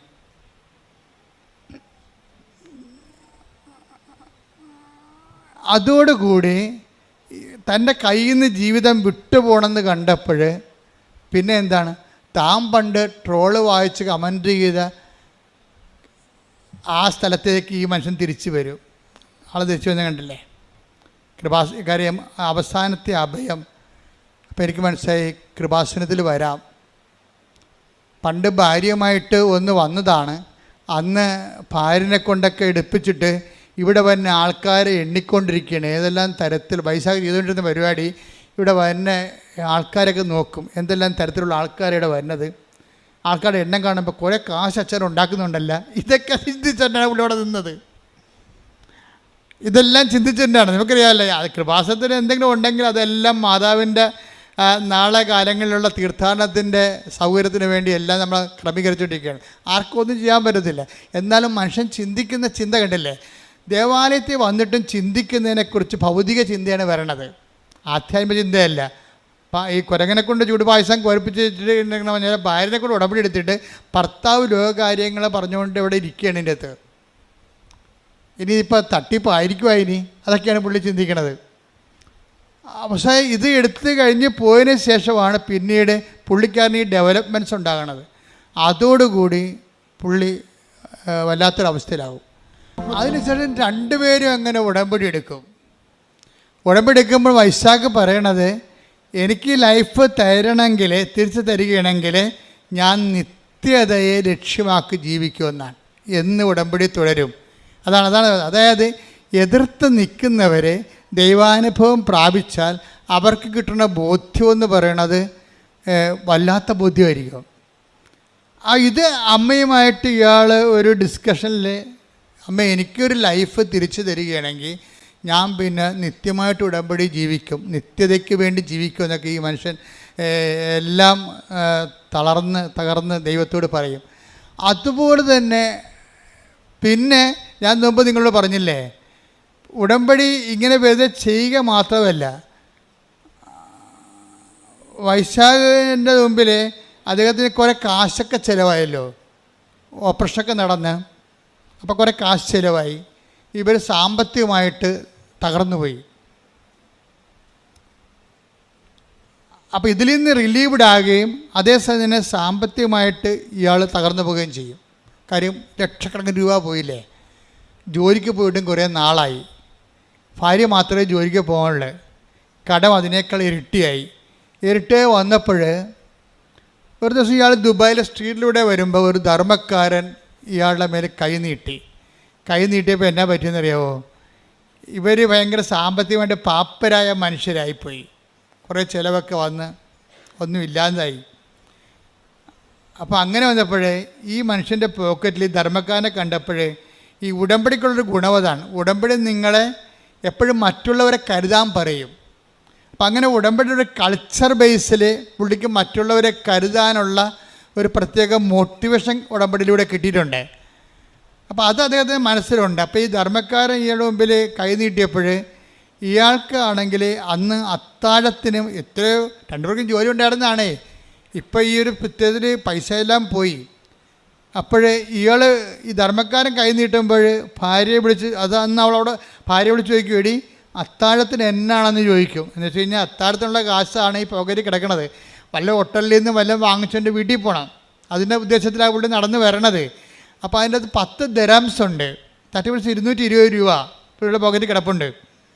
അപ്പോൾ 220 രൂപ കിടപ്പുണ്ട്. ഭാര്യയെ വിളിച്ച് ചോദിക്കും, എടീ അത്താഴത്തിന് എന്നാന്ന് ചോദിക്കും. അപ്പോൾ പറയും, നിങ്ങൾക്ക് കൊളസ്ട്രോൾ അല്ലേ, നിങ്ങൾ ഡയറ്റിലാണ്, നിങ്ങൾക്ക് ഞാൻ സവാളയും തൈരും അരിഞ്ഞു വെച്ചിട്ടുണ്ട് രാത്രി, അതുപോലെ ഞാൻ പിന്നെ എങ്ങനെ അഡ്ജസ്റ്റ് ചെയ്യാമെന്ന് പറയും. എന്നാണ് ചോദിക്കാൻ കാര്യം? അല്ലോ ഒരു ധർമ്മക്കാരൻ എൻ്റെ അടുത്ത് നിൽക്കണേ, ആ കൊടുത്തിട്ട് പോരാൻ പറയും. അപ്പോൾ ഉടനെ ഈ മനുഷ്യൻ ഇതിൻ്റെ അകത്തുള്ള 10 ദിർഹംസ് അയാൾക്ക് കൊടുക്കും. എന്നിട്ട് പോയി അയാൾക്ക് സവാളയും ഇത് മതി, സവാളയും തൈരും മതി രാത്രി. അപ്പോൾ അത് കൊടുക്കാനും തൻ്റെ കയ്യിൽ അത്താഴത്തിനുള്ള വക കൂടി കൊടുക്കാൻ വേണ്ടി അയാൾക്ക് ഒരു ആന്തരികമായ അഭിഷേകം കിട്ടും. ഇതാണ് സംഭവം, പിടിയിട്ടില്ലേ? അപ്പോൾ ഈ 10 ദിർഹംസ് അയാൾക്കെടുത്ത്, ധർമ്മക്കാരൻ അത്രയും പ്രതീക്ഷിച്ചില്ല, വല്ല 2-3 ദിർഹംസ് കിട്ടുമെന്നാണ് വിചാരിച്ചത്. അവൾ കൈ പുകയിലുണ്ടായിരുന്ന 10 ദിർഹംസും കൊടുത്ത് 10 ദിർഹംസ് കൊടുത്തോടു കൂടിയല്ല ഈ ധർമ്മക്കാരൻ കൈ നീട്ടി ഈ മനുഷ്യൻ സന്തോഷത്തോടെ ഈ മനുഷ്യൻ തലയെ കൈവച്ചു. അത് വലിയ സന്തോഷത്തോടെ ഈ മനുഷ്യൻ കൈകൂപ്പി ധർമ്മക്കാരൻ്റെ ആശീർവാദം മേടിച്ച് വീട്ടിൽ വന്ന് സന്തോഷത്തോടെയാണ് ആ മനുഷ്യനത് കൊടുത്തത്. കാര്യം നമ്മൾ കൊടുക്കുമ്പോൾ അളിഞ്ഞ മോന്ത്യമായിട്ട് കൊടുക്കുന്ന ആൾക്കാരുണ്ട്. പത്രം അങ്ങനെ ചെയ്യണവരുണ്ട്. അളിഞ്ഞ മോന്ത്യമായിട്ട് പത്രം കൊടുക്കും. ഇത് കൊടുത്ത് അവസാനിപ്പിക്കണമല്ലോ ആർക്കെങ്കിലും, ഇനി ആർക്കോട്ടെ ഏത് പണ്ടാരത്തിൽ കൊടുക്കാനാണ് ഇങ്ങനെ കൊടുക്കുന്നവരുണ്ട്. സന്തോഷത്തോടെ കൊടുക്കുക. കഴിഞ്ഞ ദിവസങ്ങളിൽ സരസ്വതി ഇവിടെ ഒരു കിടിലൻ സാക്ഷ്യം പറഞ്ഞു. സരസ്വതി എന്ന് പറയുന്നത് കണ്ണൂരിൽ നിന്ന് തന്നെയാണ്. അപ്പോൾ അവർ പറയണേ, എനിക്ക് വീട്ടിൽ നിന്ന് ഇറങ്ങി ഉടമ്പടി മാതാവിൻ്റെ അടുത്ത് വന്നിട്ട് തിരിച്ചു പോകണമെങ്കിൽ 3 ദിവസം വേണം, അങ്ങോട്ടും ഇങ്ങോട്ടും ട്രെയിൻ യാത്രയിൽ. അപ്പോൾ സരസ്വതി ചെയ്യണമെന്ന് വെച്ച് കഴിഞ്ഞാൽ 3 കെട്ട് പത്രം മേടിച്ചുകൊണ്ട് പോകും. എന്നിട്ട് രാവിലെ അവിടെ ചെന്ന് 3-ാം ദിവസം അവിടെ എത്തുമ്പോൾ ഒരു കട്ടൻ ചായ കുടിച്ചിട്ട് പത്രം കൊടുക്കാൻ ഇറങ്ങും. തൻ്റെ അനുഭവങ്ങൾ പറഞ്ഞുകൊണ്ട് സന്തോഷത്തോടെ സന്ധ്യ വരെ ആ പത്രം ആൾക്കാർക്ക് പറഞ്ഞു കൊടുക്കും. വെറുതെ ഇട്ടും പോണതല്ല, തൻ്റെ അനുഭവങ്ങൾ പറഞ്ഞ് ഇതുകൊണ്ട് മാതാവിന് എന്തെങ്കിലും പ്രയോജനം ഉണ്ടാകണമെന്ന് പറഞ്ഞുകൊണ്ട് തന്നെയാണ് ഇത് കൊടുക്കുന്നത്. അത് കൊടുക്കുമ്പോൾ വിശപ്പും ദാഹവും അറിയാതെ അത് ആന്തരിക സൗഖ്യം പ്രാപിച്ചിട്ടാണ് സരസ്വതി തിരിച്ചു വരണത്. അവർക്ക് തന്നെ ആ ഒരു മേഖല പണ്ടുണ്ടായിരുന്ന നിരാശയും സങ്കടത്തിൻ്റെ മേഖലയിൽ നിന്നുണ്ട്. അതായത് അവരുടെ ഭൗതിക സാഹചര്യം മാറ്റമില്ല, പക്ഷേ ആ ഭൗതിക സാഹചര്യം പണ്ടുണ്ടായിരുന്ന ആഴവും അതിൻ്റെ തീപ്പൊള്ളൽ ഇന്ന് അനുഭവിക്കണില്ല. അവിടെ സരസ്വതിക്ക് ആന്തരിക അഭിഷേകം കിട്ടിയിട്ടുണ്ട്. ആ വിഷയത്തിൽ തനിക്കിപ്പോൾ ഒന്നും സംഭവിച്ചിട്ടില്ല, ദൈവം തന്നെ നോക്കുന്നുണ്ടെന്ന രീതിയിൽ വളരെ ആന്തരികമായ കൃപയിലാണ് ഇവർ പോണത്. പക്ഷെ അവിടെ ജോലി അവർ മനോഹരമായിട്ട് ചെയ്യണേ. ഇത് തന്നെയാണ് ഇപ്പോൾ വൈശാഖിന് സംഭവിച്ചിരിക്കുന്നത്. വൈശാഖിന് അനുഗ്രഹം കിട്ടി, ധർമ്മക്കാരൻ്റെ അനുഗ്രഹം കിട്ടിയോടുകൂടി ഈ മനുഷ്യന് ഭയങ്കര, ഈ നാട്ടുകാരുടെ ഭാഷ പറഞ്ഞാൽ ഈ ഒരു ഭയങ്കര ത്രസിപ്പ് തോന്നി. വന്ന് ഭാര്യയോട് പറഞ്ഞിട്ടും തീരില്ല, അയാളെന്നെ അനുഗ്രഹിച്ചെന്ന് പറയും. അപ്പോൾ വൈഫ് പറയും, അയാളല്ല അനുഗ്രഹിച്ചത്, കർത്താവാണ് ഇങ്ങനെ അനുഗ്രഹിച്ചെന്ന് പറയും. എന്ന് വെച്ചാൽ അയാളിലൂടെ അതാരാണെന്ന് നമുക്കറിയത്തില്ലല്ലോ, അതാരാണ് ധർമ്മക്കാരെന്ന് അറിയത്തില്ലല്ലോ. ചിലപ്പോൾ പരീക്ഷിക്കാൻ വേണ്ടി ദൈവം നിൽക്കണ അറിയത്തില്ലല്ലോ. പക്ഷേ ദൈവം നിന്നതുപോലെയാണ് സംഭവിക്കണത്.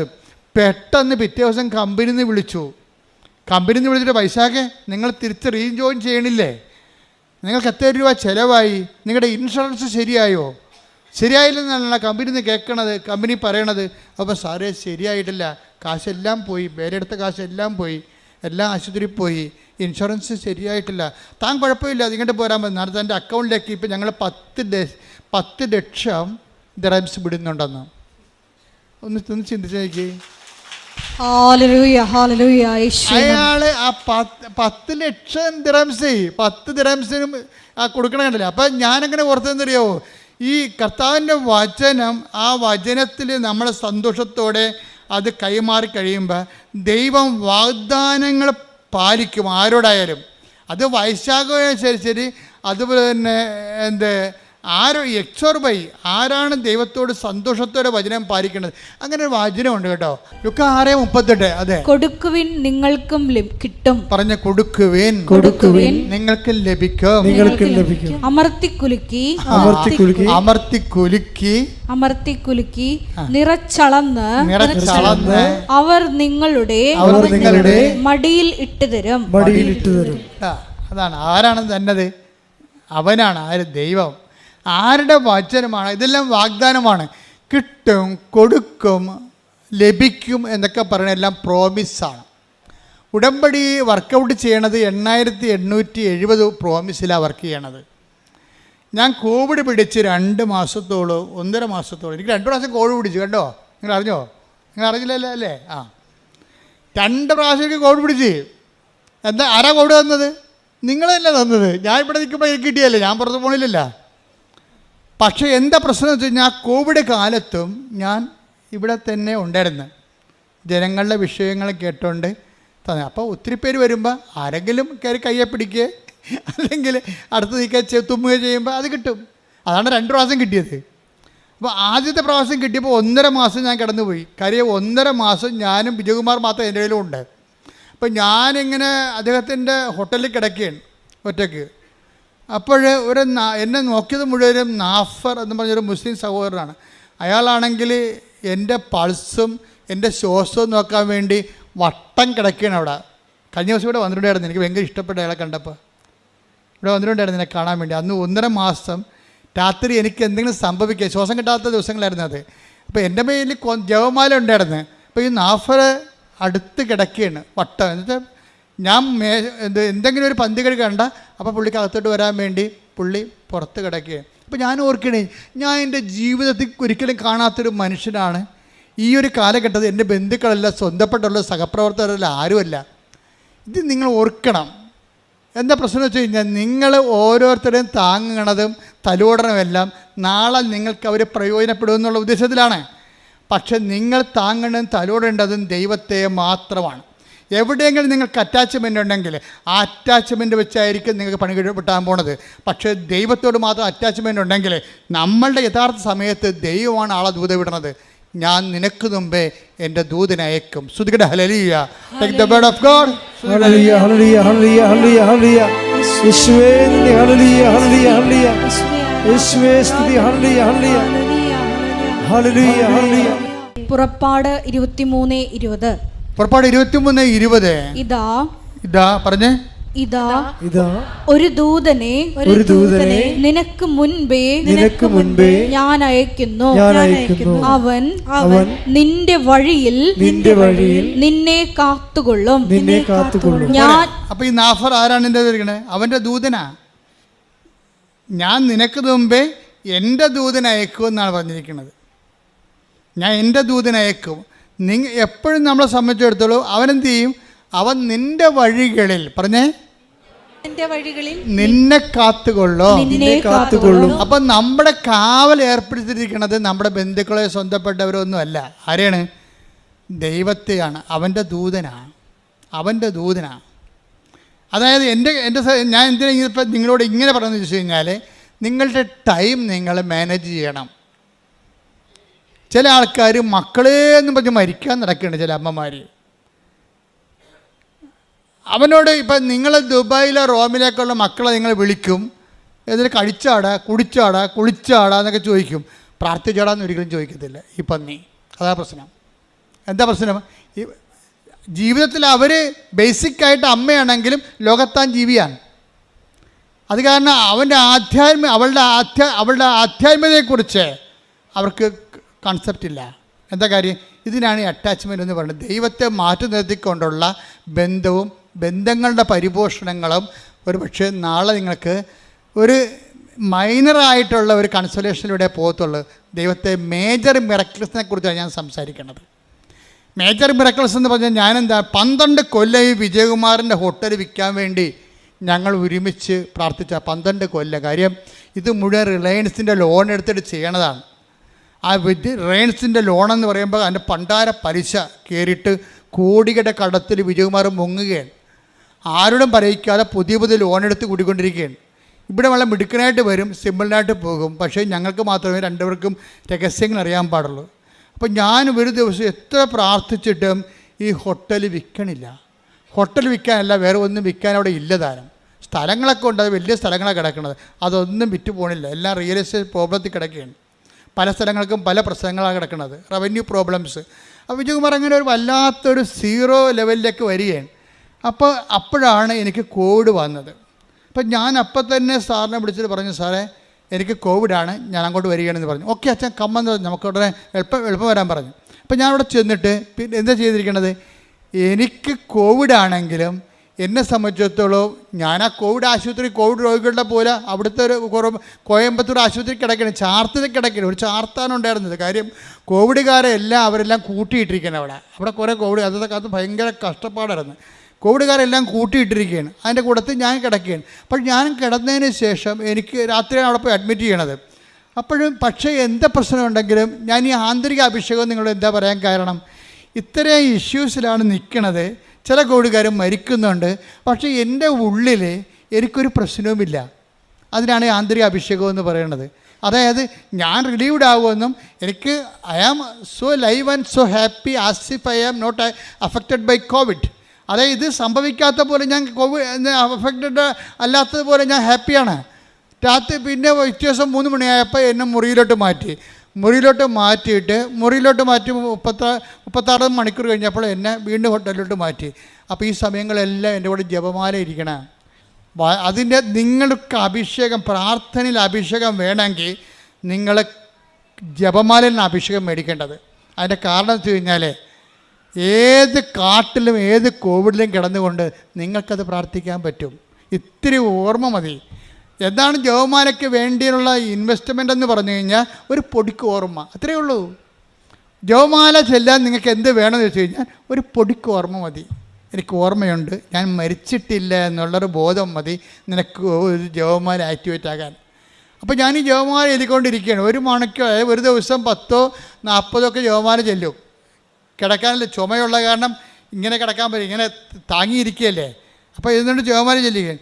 ജപമാല ചൊല്ലി ഒരു ദിവസം സാറ് കയറി വന്ന് മുറി. അപ്പോൾ സാറിനാണെങ്കിൽ കോവിഡാണെങ്കിൽ സാറിന് അങ്ങനെ പേടിയൊന്നുമില്ല. സാർ എൻ്റെ അടുത്ത് ഇരുന്ന് സംസാരിക്കുകയാണ്.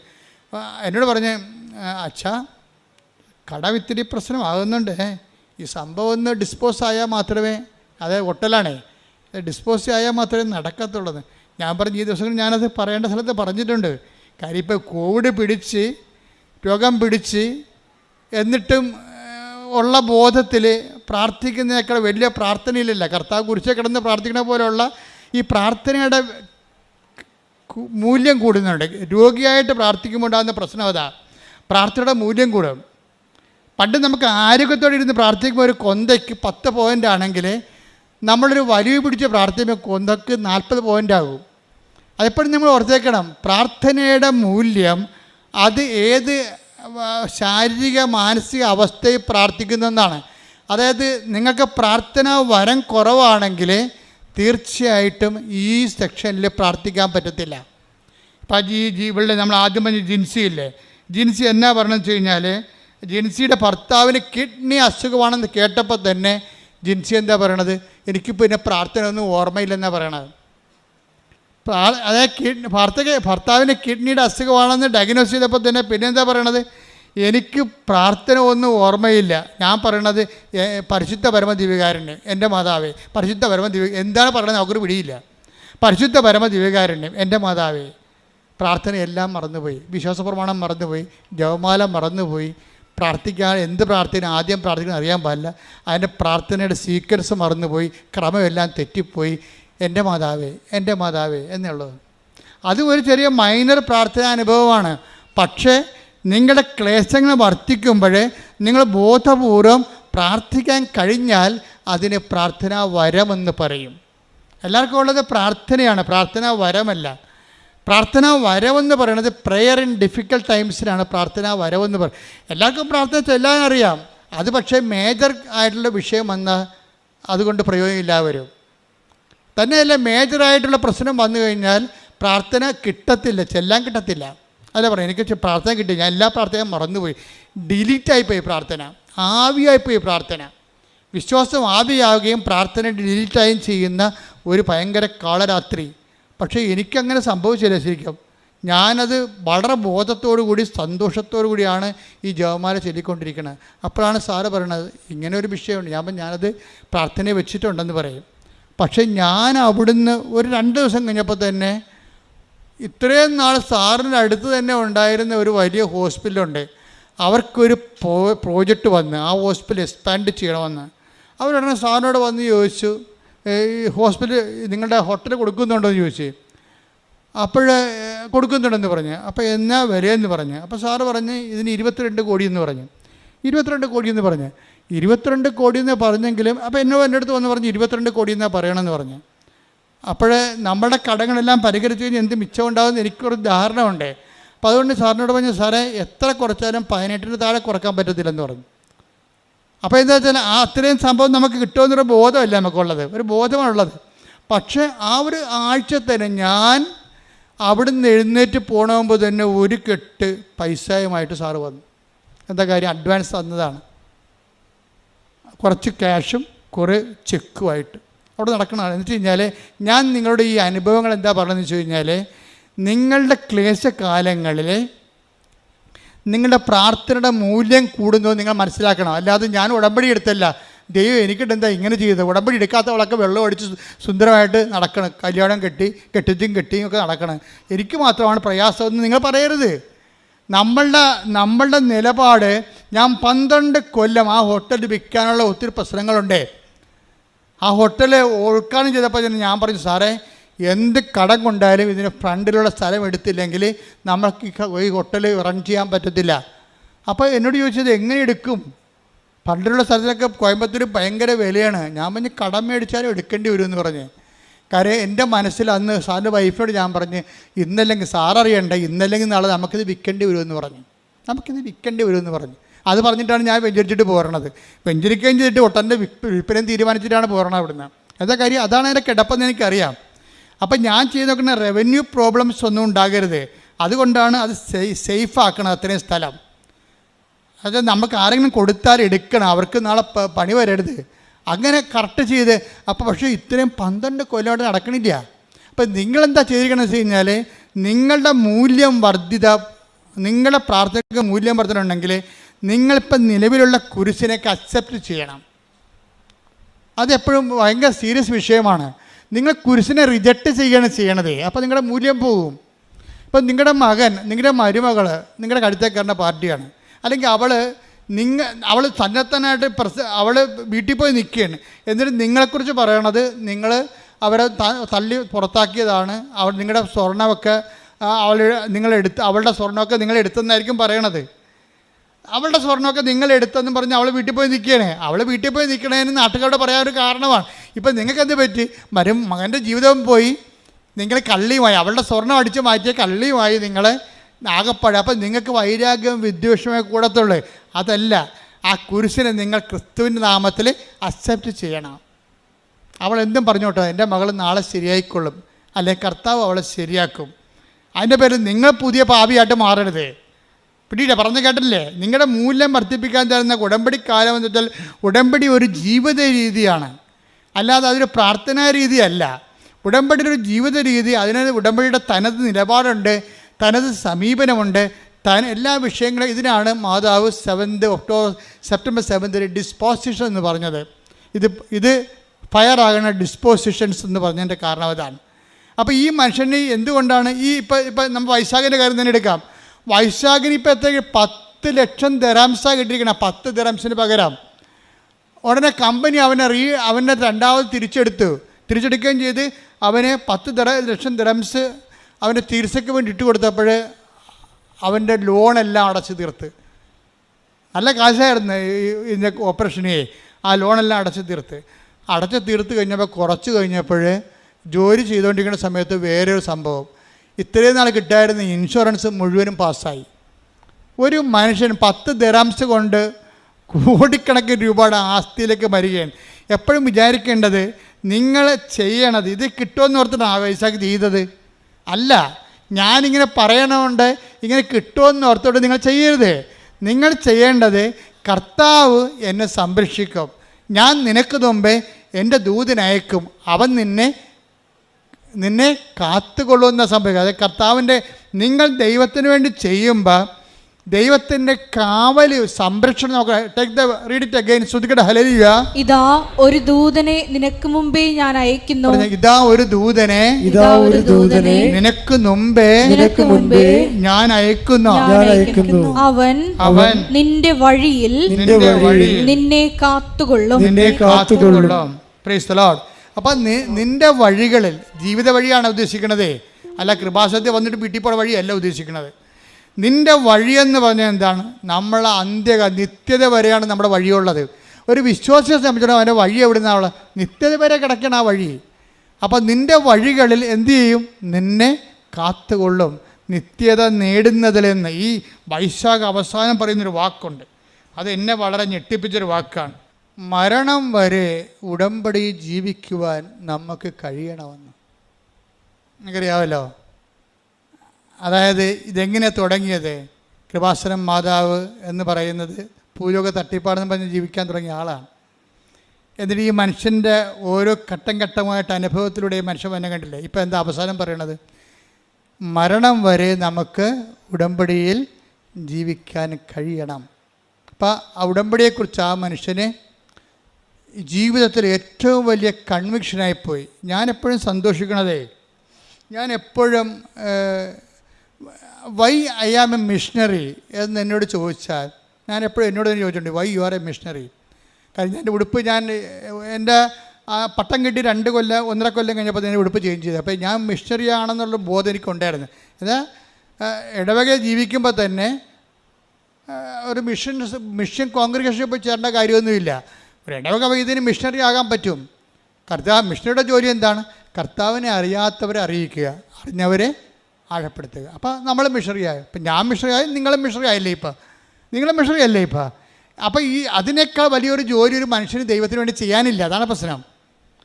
അപ്പം ഞാൻ എപ്പോഴും ഓർക്കുന്ന ഒരു വിഷയം, എന്നോട് ചോദിക്കണം നിങ്ങൾ why you are a missionary എന്ന് ചോദിച്ചാൽ ഞാൻ എന്ത് പറയുമെന്നറിയാമോ? എന്നോട് ചോദിക്കണം why you are a missionary എന്ന് ചോദിച്ചാൽ ഞാൻ പറയും, എനിക്ക് ക്രിസ്തു എന്ന് പറയുന്ന ആൾ, ക്രിസ്തുവിനെ കൊണ്ട് ഞാൻ ഒത്തിരിയേറെ കരഞ്ഞിട്ടുണ്ട് സന്തോഷം കൊണ്ട്. അത്രയ്ക്ക് സംഭവമാണ് കർത്താവ്. നിങ്ങൾക്ക് ഞാൻ മാതാവ് എനിക്ക് പ്രത്യക്ഷപ്പെടുന്നു പറയുമ്പോൾ നിങ്ങളൊക്കെ ഞാൻ മാതാവുമായിട്ടാണ് ബന്ധമെന്ന്. അങ്ങനെയല്ല, അത് സംഭവം അതല്ല. അമ്മ മാതാവ് പ്രത്യക്ഷപ്പെടുന്ന സാഹചര്യം എന്ന് പറയണത്, ഞാൻ ക്രിസ്തുവുമായിട്ട് ഏതാണ്ട് എനിക്ക് 4 വയസ്സുള്ളപ്പോൾ ഞാനൊരു സ്വപ്നം കണ്ടേ. അതൊരു ആനപ്പുറത്ത് വെള്ള ലോഹയിട്ട് ചുവപ്പ് അങ്കിയിട്ട കർത്താവ് ആനപ്പുറത്ത് പോകണം. ഞാൻ എൻ്റെ ജീവചരിത്രത്തിൽ എഴുതിയിട്ടുണ്ട് 4 വയസ്സിലെ സ്വപ്നം. അന്ന് മുതലാണ് ഞാൻ ഈ കർത്താവിനെ ശ്രദ്ധിക്കാൻ തുടങ്ങിയത്. ഞാൻ പിന്നെ എൻ്റെ അപ്പനുമായിട്ട് 7-ാമത്തെ വയസ്സിലോ അതോ 6-ാമത്തെ വയസ്സിലോ ഞാൻ അപ്പനുമായിട്ട് സന്ധ്യപ്രാർത്ഥന കഴിഞ്ഞ് നടക്കുമ്പോൾ ഞങ്ങളുടെ ചെമ്പരത്തിക്കാട്ടിലെ കർത്താവിൻ്റെ ഒരു വലിയ മുൾക്കിരീടം അണിഞ്ഞ രൂപം കാണാം. അന്ന് മനസ്സിലായില്ല ഇത് നമ്മുടെ ജീവിതവുമായിട്ട് മുന്നോട്ട് പോകണം. അപ്പം ഞാൻ അപ്പനോട് പറയും, അപ്പ അതേ കർത്താവ് നിൽക്കണേ. ഏത് കർത്താവ് വെച്ചാൽ ഞങ്ങളുടെ വണക്കമാസ പുസ്തകത്തിലൊരു കർത്താവുണ്ട്. ഞങ്ങളുടെ വണക്കമാസ പുസ്തകത്തിരിക്കുന്ന വൈറ്റ് ആൻഡ് ബ്ലാക്ക് കർത്താവിൻ്റെ തലേ മുഴുവൻ മുൾക്കിരീടമാണ്. അപ്പോഴാ കർത്താവിനാണ് ഞാൻ ഇരുട്ടത്ത് ഈ ചന്ദ്രൻ്റെ പ്രകാശത്തിൽ സന്ധ്യയ്ക്ക് ചെമ്പരത്തിക്കാട്ടി കാണുന്നത്. കർത്താവ് എന്നെ വളരെ ശ്രദ്ധിച്ച് നോക്കുകയാണ്. അപ്പോൾ എൻ്റെ കുഞ്ഞു മനസ്സിലുള്ളത് ഞാൻ സ്വപ്നത്തിൽ കണ്ട കർത്താവിൻ്റെ മുഖം തന്നെയുള്ള ഇതെന്ന്. അപ്പോൾ എനിക്കിതിനെക്കുറിച്ച് കർത്താവ് നമുക്ക് വേണ്ടി മരിച്ചെന്നോ കർത്താവിനെ കുറിച്ചിക്കപ്പെടുന്നോ അതും എനിക്കറിയത്തില്ല. എൻ്റെ പ്രായം ചെറുതാണല്ലോ. പക്ഷേ അതേസമയം തന്നെ കർത്താവ് എന്ന് എനിക്ക് പുറത്ത് ഞാൻ പ്രാർത്ഥിക്കണ ദൈവം എൻ്റെ കൺമുമ്പിലുണ്ടെന്നുള്ള ബോധം എനിക്കുണ്ട്. അന്ന് മുതലാണ് ഞാൻ ഈ ആളിലേക്ക് ആകർഷിക്കപ്പെടുന്നത്. എൻ്റെ ലൈഫ് ഹിസ്റ്ററിയിൽ മുഴുവനും അത് എഴുതിയിട്ടുണ്ട്. എന്നിട്ട് കർത്താവ് അവസാനം ഞാൻ പട്ടത്തിന് ചേർന്ന് പട്ടം പഠിക്കി കഴിഞ്ഞ് പട്ടത്തിൻ്റെ സമയത്തൊക്കെ രാത്രിയൊക്കെ പ്രാർത്ഥിക്കുമായിരുന്നു. അവസാനം ഞാൻ പട്ടം എനിക്ക് ദൈവം തന്നതിന് ശേഷം ഞാനൊരു പള്ളിയിലോട്ട് വന്നു. ഒരു പള്ളി, മനക്കോടം പള്ളി. നിങ്ങൾ മനക്കോടത്ത് ചിലപ്പോൾ ഇവിടെ ഉണ്ടാവും. ഞാൻ ആദ്യമായിട്ട് അപ്പോയിൻ്റ് ചെയ്യണ പള്ളി മനക്കോടം പള്ളിയിലാണ്. ഞാൻ ഇടവക ജീവിതം ഏതാണ്ട് അവസാനിപ്പിക്കണേണ്ട അവിടെ വെച്ചാണ്. കാര്യം അവിടെ വന്ന് തന്നെ തിരിച്ചു വന്ന് ഞാൻ അവിടെ ഫൊറോണ വികാരിയായിട്ടാണ് ഒരു സെക്ഷൻ ജീവിതം അവസാനിപ്പിക്കണത്. പിന്നെ ഇതിൽ നിന്നെല്ലാം കൊച്ചുപള്ളി ചാപ്പൽ കെയർടേക്കറായിട്ട് ഇരുന്നത്. ഇപ്പോഴും ഒരു കൊച്ചുപള്ളിയായിരിക്കണേ. അപ്പോൾ അതൊരു സെക്ഷനാണ്. അവിടെ വെച്ചാണ് 2004 അമ്മ മാതാവ് പ്രത്യക്ഷപ്പെടുന്നത്. അതായത് കൊച്ചു പള്ളിയിൽ ഞാൻ അസ്തന്തിയായിട്ട് വന്ന പള്ളിയിൽ തന്നെ ഫൊറോണ വികാരിയായിട്ട് വന്നിട്ട് എൻ്റെ പട്ട ജീവിതം ഏറെക്കുറെ ഒരു കട്ട എത്തുമ്പോഴാണ് 2004, അത് 2004 അപ്പോഴാണ് അമ്മ പ്രത്യക്ഷപ്പെട്ടത് ഇവിടെ. പിന്നെ ഈ പ്രത്യക്ഷീകരണത്തിൻ്റെ സ്ഥിരീകരണത്തിന് വേണ്ടിയുള്ള ആധ്യാത്മികമായ യാത്രയിൽ ആദ്യം സംഭവിക്കണത്, അമ്മ ഞാൻ ആ കൊച്ചു പള്ളിയിൽ ഈ മരക്കോടത്ത് പള്ളിയിൽ ചാർജ് എടുത്ത് ഒരു ജനുവരി 18 ചാർജ് എടുത്ത് കഴിഞ്ഞപ്പോൾ എൻ്റെ അമ്മ അന്ന് ജീവിച്ചിരിപ്പുണ്ട്. എൻ്റെ അമ്മ അധികം യാത്ര, ചെവി കേൾക്കാൻ കാരണം അധികം യാത്ര ഒന്നുമില്ല. ആ മനക്കോടത്ത് എവിടെയോ ഒരു അടിയന്തരത്തിന് വന്ന അമ്മ അപ്പോൾ എന്നെ കാണാൻ വേണ്ടി വന്നു. ഞാൻ അച്ഛനായി ചാർജ് എടുത്തിട്ട് 3 ദിവസം ആയുള്ളൂ. അപ്പോൾ അമ്മ വന്നപ്പോൾ ഞാനൊരു ഷെഡിൽ താമസിക്കുകയാണ്. കാര്യം അവിടെ ഞാൻ ചെല്ലുമ്പോൾ അവിടെ അച്ഛന്മാർക്ക് താമസിക്കാൻ സ്ഥലമില്ലായിരുന്നു. ചവവണ്ടി ഇട്ടിരുന്ന സ്ഥലത്തുനിന്ന് ചവവണ്ടി അവരെടുത്ത് മാറ്റിയിട്ട് എന്നെ കയറ്റി കിടത്തി അവിടെ. അത്രയുള്ള സംഭവം. ആ ഒരു കാലമാണത്. കാര്യം ആ പള്ളിയിൽ ഇന്ന് നല്ല സിറ്റുവേഷനുണ്ട് അവിടെ. ഞാനും ഫൊറോണ വികാരിയായിരുന്നപ്പോൾ നല്ല രീതിയിൽ അവിടെ പോയി താമസിച്ചത്. പക്ഷേ ഞാൻ തുടങ്ങിയത് ശവവണ്ടി എൻ്റെ അരികിൽ കിടക്കും, ഞാൻ ഇപ്പുറത്ത് ഷെഡിൽ കിടക്കും. ഷെഡിൽ കിടന്ന് ശവവണ്ടി പുറത്തെടുത്തിട്ട് അതിനൊരു പ്രത്യേക ഒരു ചാർത്തെടുത്തിട്ട് ഞാൻ ഈ ഷെഡിൽ ഒരു കട്ടിലിട്ട് അവിടെ കിടക്കും. അങ്ങനെയാണ്. അവിടെ ആണ് അമ്മ വരണത്. അപ്പോൾ അമ്മ വന്നിട്ട് അമ്മ എനിക്ക് ഒരു പടം തന്ന. കാര്യം ഞാൻ സംസാരിക്കുമ്പോൾ സ്വരത്തിൽ സംസാരിക്കണം, അമ്മയ്ക്ക് അധികം കേൾക്കാൻ പാടില്ല. അപ്പോൾ അമ്മ അധികം സംസാരിക്കണില്ല. ഞാനൊരു അടിയന്തരത്തിൽ വന്നാണെന്ന് എന്നെ പറഞ്ഞ് മനസ്സിലാക്കിയിട്ട് അമ്മ എനിക്കൊരു പടം തന്നു. പടം കണ്ടോടുകൂടി കണ്ണ് നിറഞ്ഞു പോയി. എന്താ കാര്യം? ഞാൻ ആ 6 വയസ്സിലാ മറ്റേ ചെമ്പരത്തിക്കാട്ടി കണ്ട അതേ പടം, അമ്മയുടെ വണക്കമാസ പുസ്തകത്തിൽ പണ്ടുണ്ടായിരുന്ന പടം തിരിച്ച് അമ്മ എനിക്ക് തന്നു. അതൊരു സ്ഥിരീകരണമാണ്. എന്നുവെച്ചാൽ നിൻ്റെ കൂടെ നീ ഇന്ന് എൻ്റെ ജോലി ചെയ്യാൻ തുടങ്ങിയിരിക്കണം.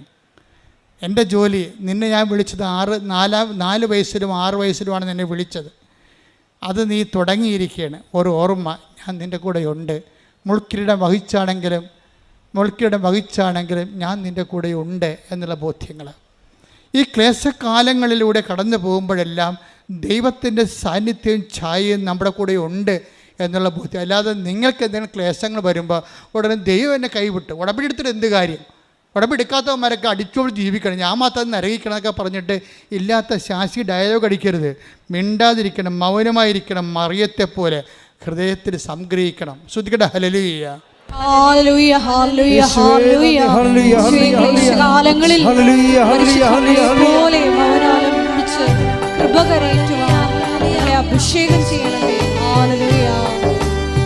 പരിശുദ്ധ പരമദിവ്യകാരുണ്യത്തിന് എന്നേരവും ആരാധനയും സ്തുതിയും പുകഴ്ചയും ഉണ്ടായിരിക്കട്ടെ. അപ്പോൾ ഇതൊക്കെ ആക്സിഡൻ്റലായിട്ട് സംഭവിച്ചാണെന്ന് നിങ്ങൾ പറയരുത്.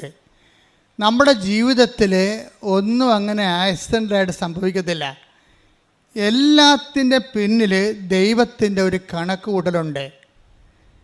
കാര്യം അമ്മ എനിക്ക് രൂപം തന്നപ്പോൾ ഞാൻ പെട്ടെന്ന് ഓർത്തത്, തലേ ദിവസം അവിടെ അർത്ഥിയിൽ തിരുമല ഭാഗത്ത് ഒരു മണിസാറുണ്ടായിരുന്നു.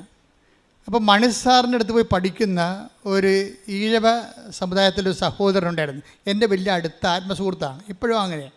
അപ്പോൾ ചിത്ര എന്നാണ് അദ്ദേഹത്തിൻ്റെ പേര്. ചിത്രൻ തലേ ദിവസം വന്ന് പറഞ്ഞു, അച്ഛാ മണിസാറിൻ്റെ ക്ലാസ്സിൽ എൻ്റെ ഡ്രോയിങ് കഴിഞ്ഞു, ഞാൻ ഇനി ഫീൽഡ് വർക്കിന് ജോലിക്ക് ഇറങ്ങാൻ പോകണമെന്ന് പറഞ്ഞു. അത് തലേ ദിവസം അമ്മ പറഞ്ഞതിന് തലേ ദിവസമാണത് പറഞ്ഞത്. അപ്പോൾ അമ്മ പോയി കഴിഞ്ഞപ്പോൾ ഞാൻ ചിത്രനെ ഓർത്തു, ദൈവമേ ചിത്രൻ പെയിൻറ്റ് ചെയ്യുമില്ല, ചിത്രനെ വിളിക്കാമെന്ന് പറഞ്ഞു. അപ്പോൾ ചിത്രനോട് പറഞ്ഞെടാ, എല്ലാം കൂടി എൻ്റെ അടുത്ത് 2000 രൂപയുണ്ട്. അന്നത്താണ് 86 2000 രൂപയാണ്. ഇതാണ് എൻ്റെ ഉള്ളത്, അത് ഞാൻ നിനക്ക് തരാം. നീ എനിക്ക് ഈ ചിത്രം ഒരു ക്യാൻവാസിൽ വരച്ച് തരണമെന്ന് പറഞ്ഞു.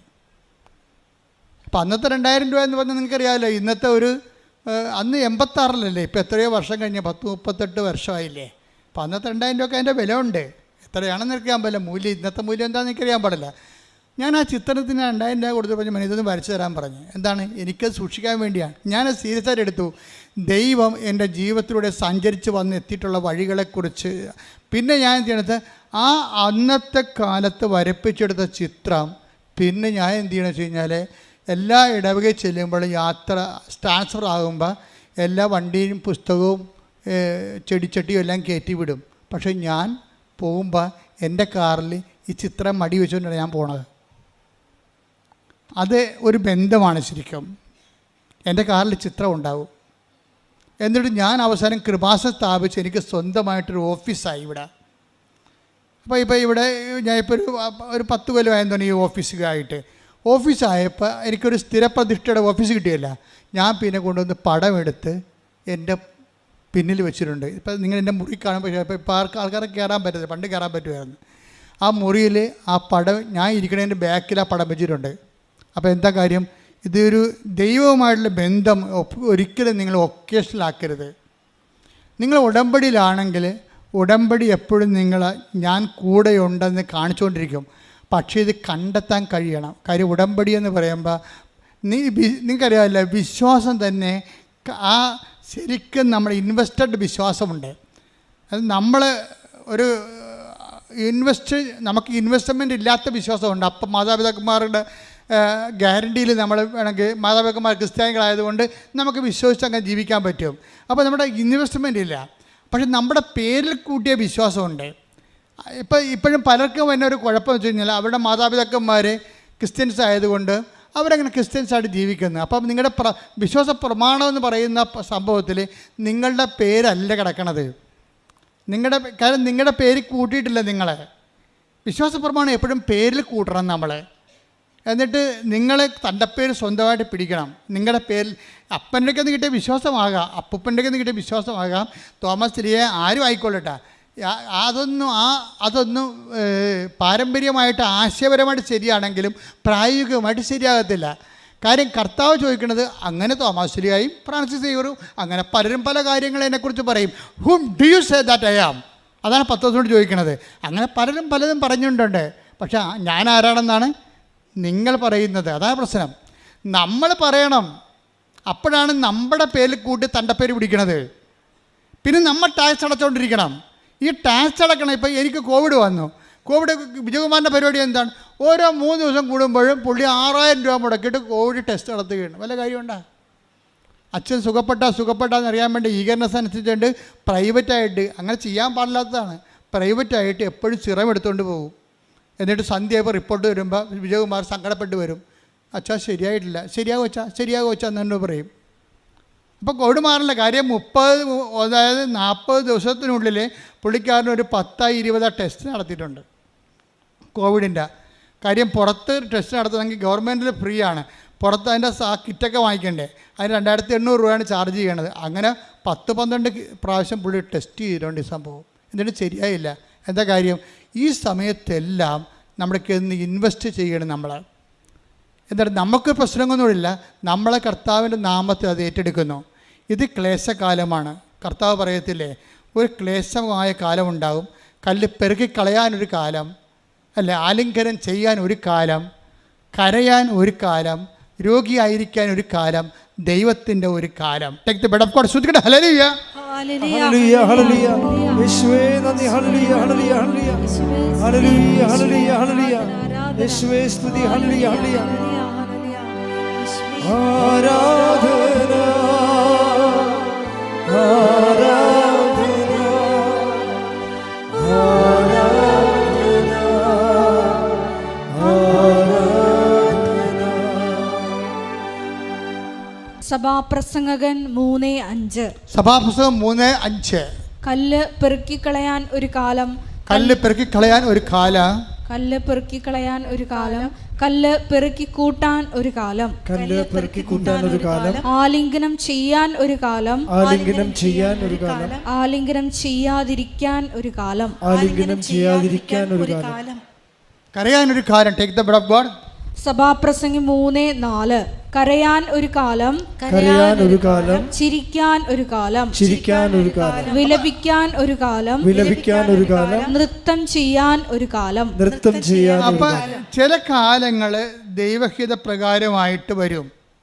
അത് സന്തോഷത്തോടെ അക്സെപ്റ്റ് ചെയ്യണം. അല്ല അവർക്ക് വന്നില്ലല്ലോ കാലം, എനിക്ക് മാത്രം ഉടമ്പടി എടുത്ത് എനിക്ക് മാത്രമാണുള്ള ദുഃഖം, എനിക്ക് മാത്രമായ രോഗം എന്ന് പറഞ്ഞ് ദൈവത്തെ മുൾമുനെ നിർത്തരുത്. ഇത് കർത്താവ് എനിക്ക് നൽകുന്ന കൽപ്പന നൽകുന്ന കാലമാണ്. ഇത് ഞാൻ ദൈവഹിതമായിട്ട് അക്സെപ്റ്റ് ചെയ്യാം. എന്നിട്ട് കുരിശിന് ഞാൻ വിശ്വാസം, പ്രത്യാശ, സ്നേഹം ഇൻവെസ്റ്റ് ചെയ്തുകൊണ്ട് ഇതിനെ കൺവേർട്ട് ചെയ്ത് കൃപയാക്കി മാറ്റും. അങ്ങനെയാണ് കൃപയുടെ കോടീശ്വരനാകണത്. അങ്ങനെയാണ് നമ്മുടെ മൂല്യം വർദ്ധിക്കണത്. അതാണ് ദൈവ തിരുസന് സമ്പന്നനാകാതെ തനിക്ക് വേണ്ടി തന്നെ സമ്പത്ത് സ്വീകരിക്കേണ്ട സ്ഥിതി. Take the word of God. ശ്രുതിക്കട്ടെ ഹല്ലേലൂയ. ഹല്ലേലൂയ, ഹല്ലേലൂയ. ഹല്ലേലൂയ, യേശുവേ നന്ദി. ഹല്ലേലൂയ ഹല്ലേലൂയ ഹല്ലേലൂയ ഹല്ലേലൂയ ഹല്ലേലൂയ ഹല്ലേലൂയ ഹല്ലേലൂയ. യേശുവേ സ്തുതി. ഹല്ലേലൂയ. ലൂക്ക 12:21. ലൂക്ക 12:21. ഇതുപോലെയാണ് ഇതുപോലെയാണ് ദൈവസന്നിധിയിൽ സമ്പന്നനാകാതെ തനിക്ക് വേണ്ടി സമ്പത്ത് ശേഖരിച്ചു വെക്കുന്നവനും സമ്പത്ത് ശേഖരിക്കുന്നു. തനിക്ക് വേണ്ടി സമ്പത്ത് ശേഖരിച്ച് വെക്കണവന് ലോകായിക രൂപയിൽ പോട്ടെ, അത് വിഷയമല്ല. ദൈവത്തിരുസന്നിധി സമ്പന്നനാകണമെന്ന് പറഞ്ഞാൽ എന്താണ്? കൃപയിൽ സമ്പന്നനാകുക എന്നതിൻ്റെ അർത്ഥം. കാരണം ദൈവം വിലമതിക്കണത് എന്താണ്? കൃപയാണ്. മാതാവിൻ്റെ മുമ്പിൽ വന്നുകൊണ്ട് മാലാഖ സ്തുതി പറയാൻ കാര്യം എന്താണ്? കരുത്തോമേനെ എന്ന് പറയാൻ കാര്യം എന്താ? കൃപ നിറഞ്ഞവളെ സ്വസ്തി. ദൈവം മൂല്യം കൊടുക്കണത് എന്താ? കൃപയാണ്. കൃപാസനത്തിൽ വരുമ്പോൾ, ഉടമ്പടി ചെയ്യുമ്പോൾ നിങ്ങൾ ചിന്തിക്കേണ്ടത് മറ്റ് സ്ഥാവര ജംഗ വസ്തുക്കളുടെ വീണ്ടെടുപ്പും വികസനത്തെക്കാൾ ഉപരി ദൈവവുമായിട്ടൊരു ബന്ധപ്പെടുത്തുകയും നിങ്ങളുടെ അടുത്ത് ഇൻവെസ്റ്റ് ഉണ്ടാക്കുകയും കുരിശിന് നിങ്ങളെ വിശ്വാസം കൊണ്ട്, കുരിശിന് നിങ്ങളെ പ്രത്യാശ കൊണ്ട്, കുരിശിന് നിങ്ങളെ അതുപോലെ തന്നെ സ്നേഹം കൊണ്ട് അതിനെ കൺവേർട്ട് ചെയ്ത് കൃപയാക്കി മാറ്റണം. അപ്പോൾ ആ കൃപ നിങ്ങളുടെ ആത്മാവിൻ്റെ കൂടെ ഉണ്ടാകുന്നതനുസരിച്ച് കൊണ്ട് നിങ്ങൾ ദൈവതിരുസന്നിധിയിൽ മൂല്യമുള്ളവരായിട്ട് മാറും. അതാണ് 12:51 ദൈവതിരുസന്നിധി സമ്പന്നരാകുക. പ്രാർത്ഥിക്കത്താവേ ഉടമ്പടിയിലൂടെ ദൈവതിരുസന്നിധിയിൽ സമ്പന്നരാകുവാൻ ഞങ്ങളെ അഭിഷേകം ചെയ്യണം. ഞങ്ങളെ അഭിഷേകം ചെയ്യണമേ. അപ്പം നമ്മൾക്കറിയാം ഓരോ ക്രൈസിസും നമ്മളെ സമ്പന്നരാക്കുകയാണ് ചെയ്യണത്. കഴിഞ്ഞ ദിവസങ്ങളിൽ ഒരു സാക്ഷ്യം ഉണ്ടായിരുന്നു. അതാണ് ജോളി വിൻസെൻ്റ്, ക്ലാപ്പന, കൊല്ലത്ത് ക്ലാപ്പന എന്ന് ജോളി വിൻസെൻ്റ്. ഇപ്പം ജോളിയും വിൻസെൻറ്റും ഒരു സ്വപ്നം കണ്ട്, രണ്ടുപേരും രണ്ടിടത്ത് വെച്ച് ഒരേ സ്വപ്നം കണ്ട്. ഈ ദൈവത്തിൻ്റെ വഴികൾ കണ്ടില്ലേ? ദൈവത്തിൻ്റെ വഴികൾ ഭയങ്കര വിസ്മയാവഹമാണ്. എന്താ കാരണത്? ഭർത്താവും ഭാര്യയും ഒരേ സ്വപ്നം രണ്ടിടത്ത് വെച്ച് കണ്ടു. എന്താ കണ്ടത്? എന്താണ്? മകന് അപകടപ്പെടും. നിങ്ങൾ ഉടമ്പടിയിലായിരിക്കുമ്പോൾ വരാൻ പോകുന്ന കാര്യങ്ങൾ അവൻ നിന്നോട് പറയുമെന്ന് പറഞ്ഞില്ലേ? വെടപ്പുകൾ വരാൻ പോകുന്ന കാര്യങ്ങൾ ശ്രദ്ധിക്കട്ടെ. ഹല്ലേലൂയ ഹല്ലേലൂയ ഹല്ലേലൂയ ഹല്ലേലൂയ ഹല്ലേലൂയ ഹല്ലേലൂയ. യേശുവേ നന്ദി. ഹല്ലേലൂയ ഹല്ലേലൂയ ഹല്ലേലൂയ. യേശുവേ ആരാധന ആരാധന ആരാധന ആരാധന. യേശുവേ നന്ദി. മഹത്വം മഹത്വം മഹത്വം. ഹല്ലേലൂയ ഹല്ലേലൂയ ഹല്ലേലൂയ.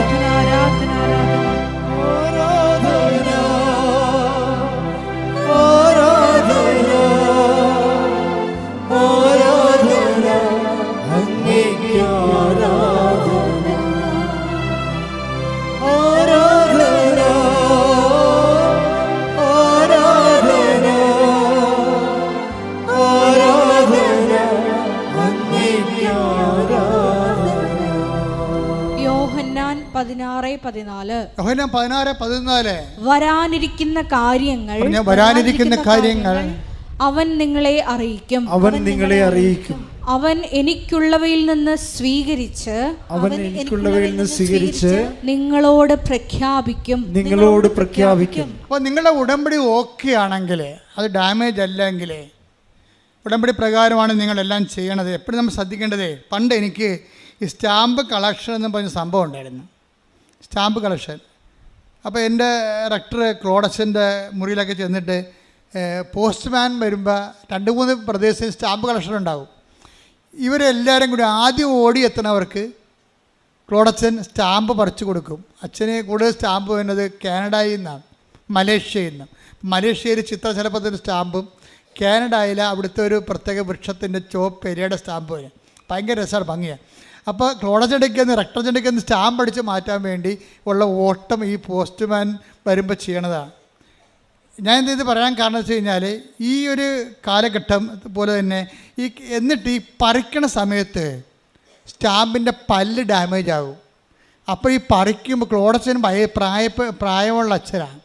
പ്രായമുള്ള അച്ഛന് കാനഡ മലേഷ്യയുടെ സ്റ്റാമ്പ് പെട്ടെന്ന് അച്ഛനെ അതിൻ്റെ കത്തെടുക്കാൻ വേണ്ടിയുള്ള ഇതിൽ ഞങ്ങൾക്ക് സ്റ്റാമ്പ് തരണതിനേക്കാൾ ഉപരി അച്ഛനെ അതിനകത്തുള്ള കത്തെടുക്കണം. അതിനു വേണ്ടി പറിക്കുമ്പോൾ പേടി ചങ്കിടിച്ചുകൊണ്ടിരിക്കും. എന്താണ്? എൻ്റെ പല്ല് പറഞ്ഞു പോകുക, സ്റ്റാമ്പിൻ്റെ പല്ല് പറഞ്ഞാൽ ഡാമേജാണ്, പിന്നെ അത് കളയേണ്ടി വരും. അപ്പോൾ അത് ഇൻവാലിഡായി പോകും, മൂല്യമില്ല.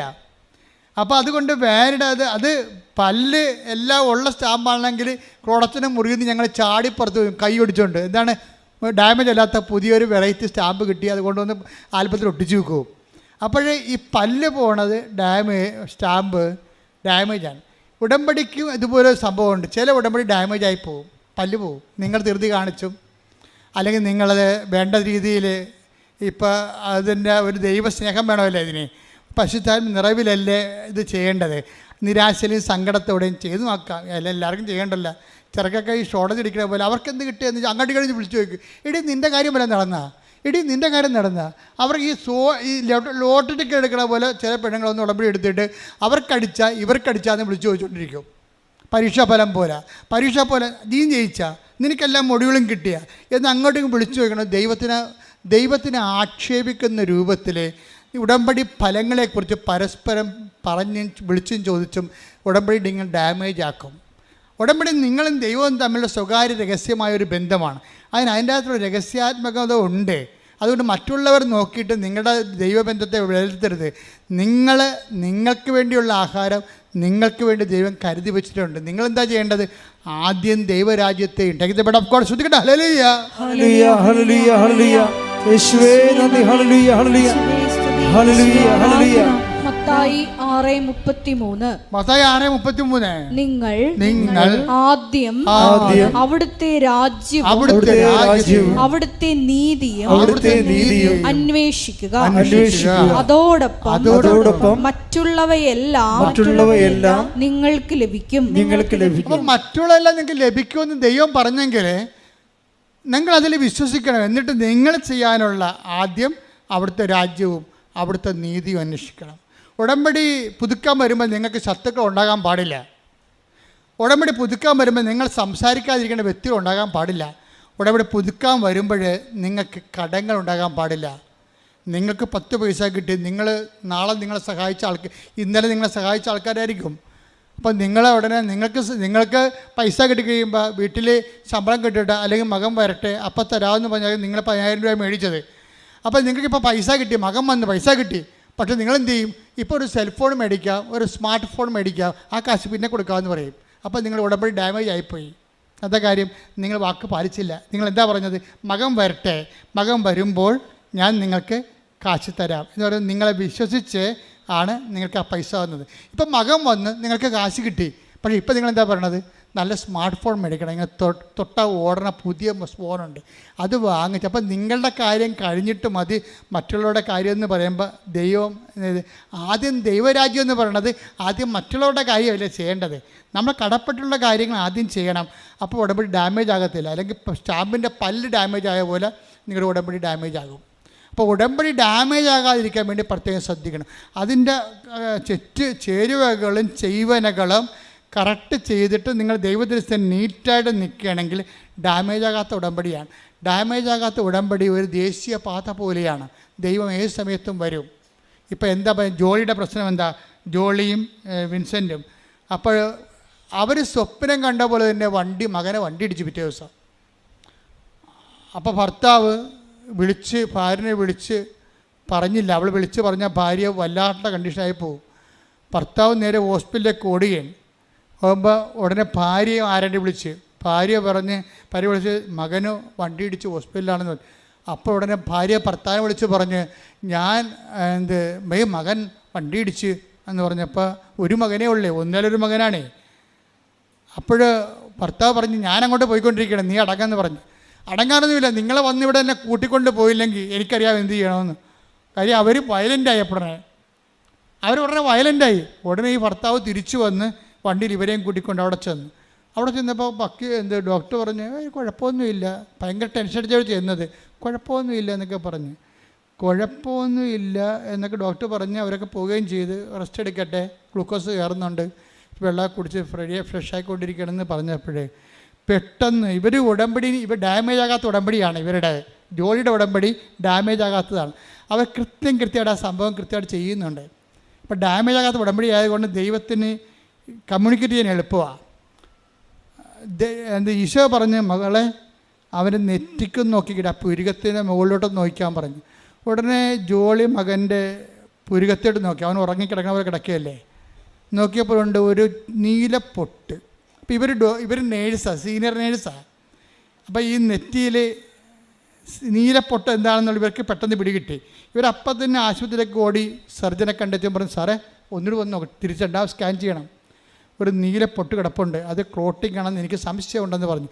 അപ്പോൾ ഭർത്താവ് പോയിട്ട് വല്ല കാര്യമുണ്ടോ അവിടെ?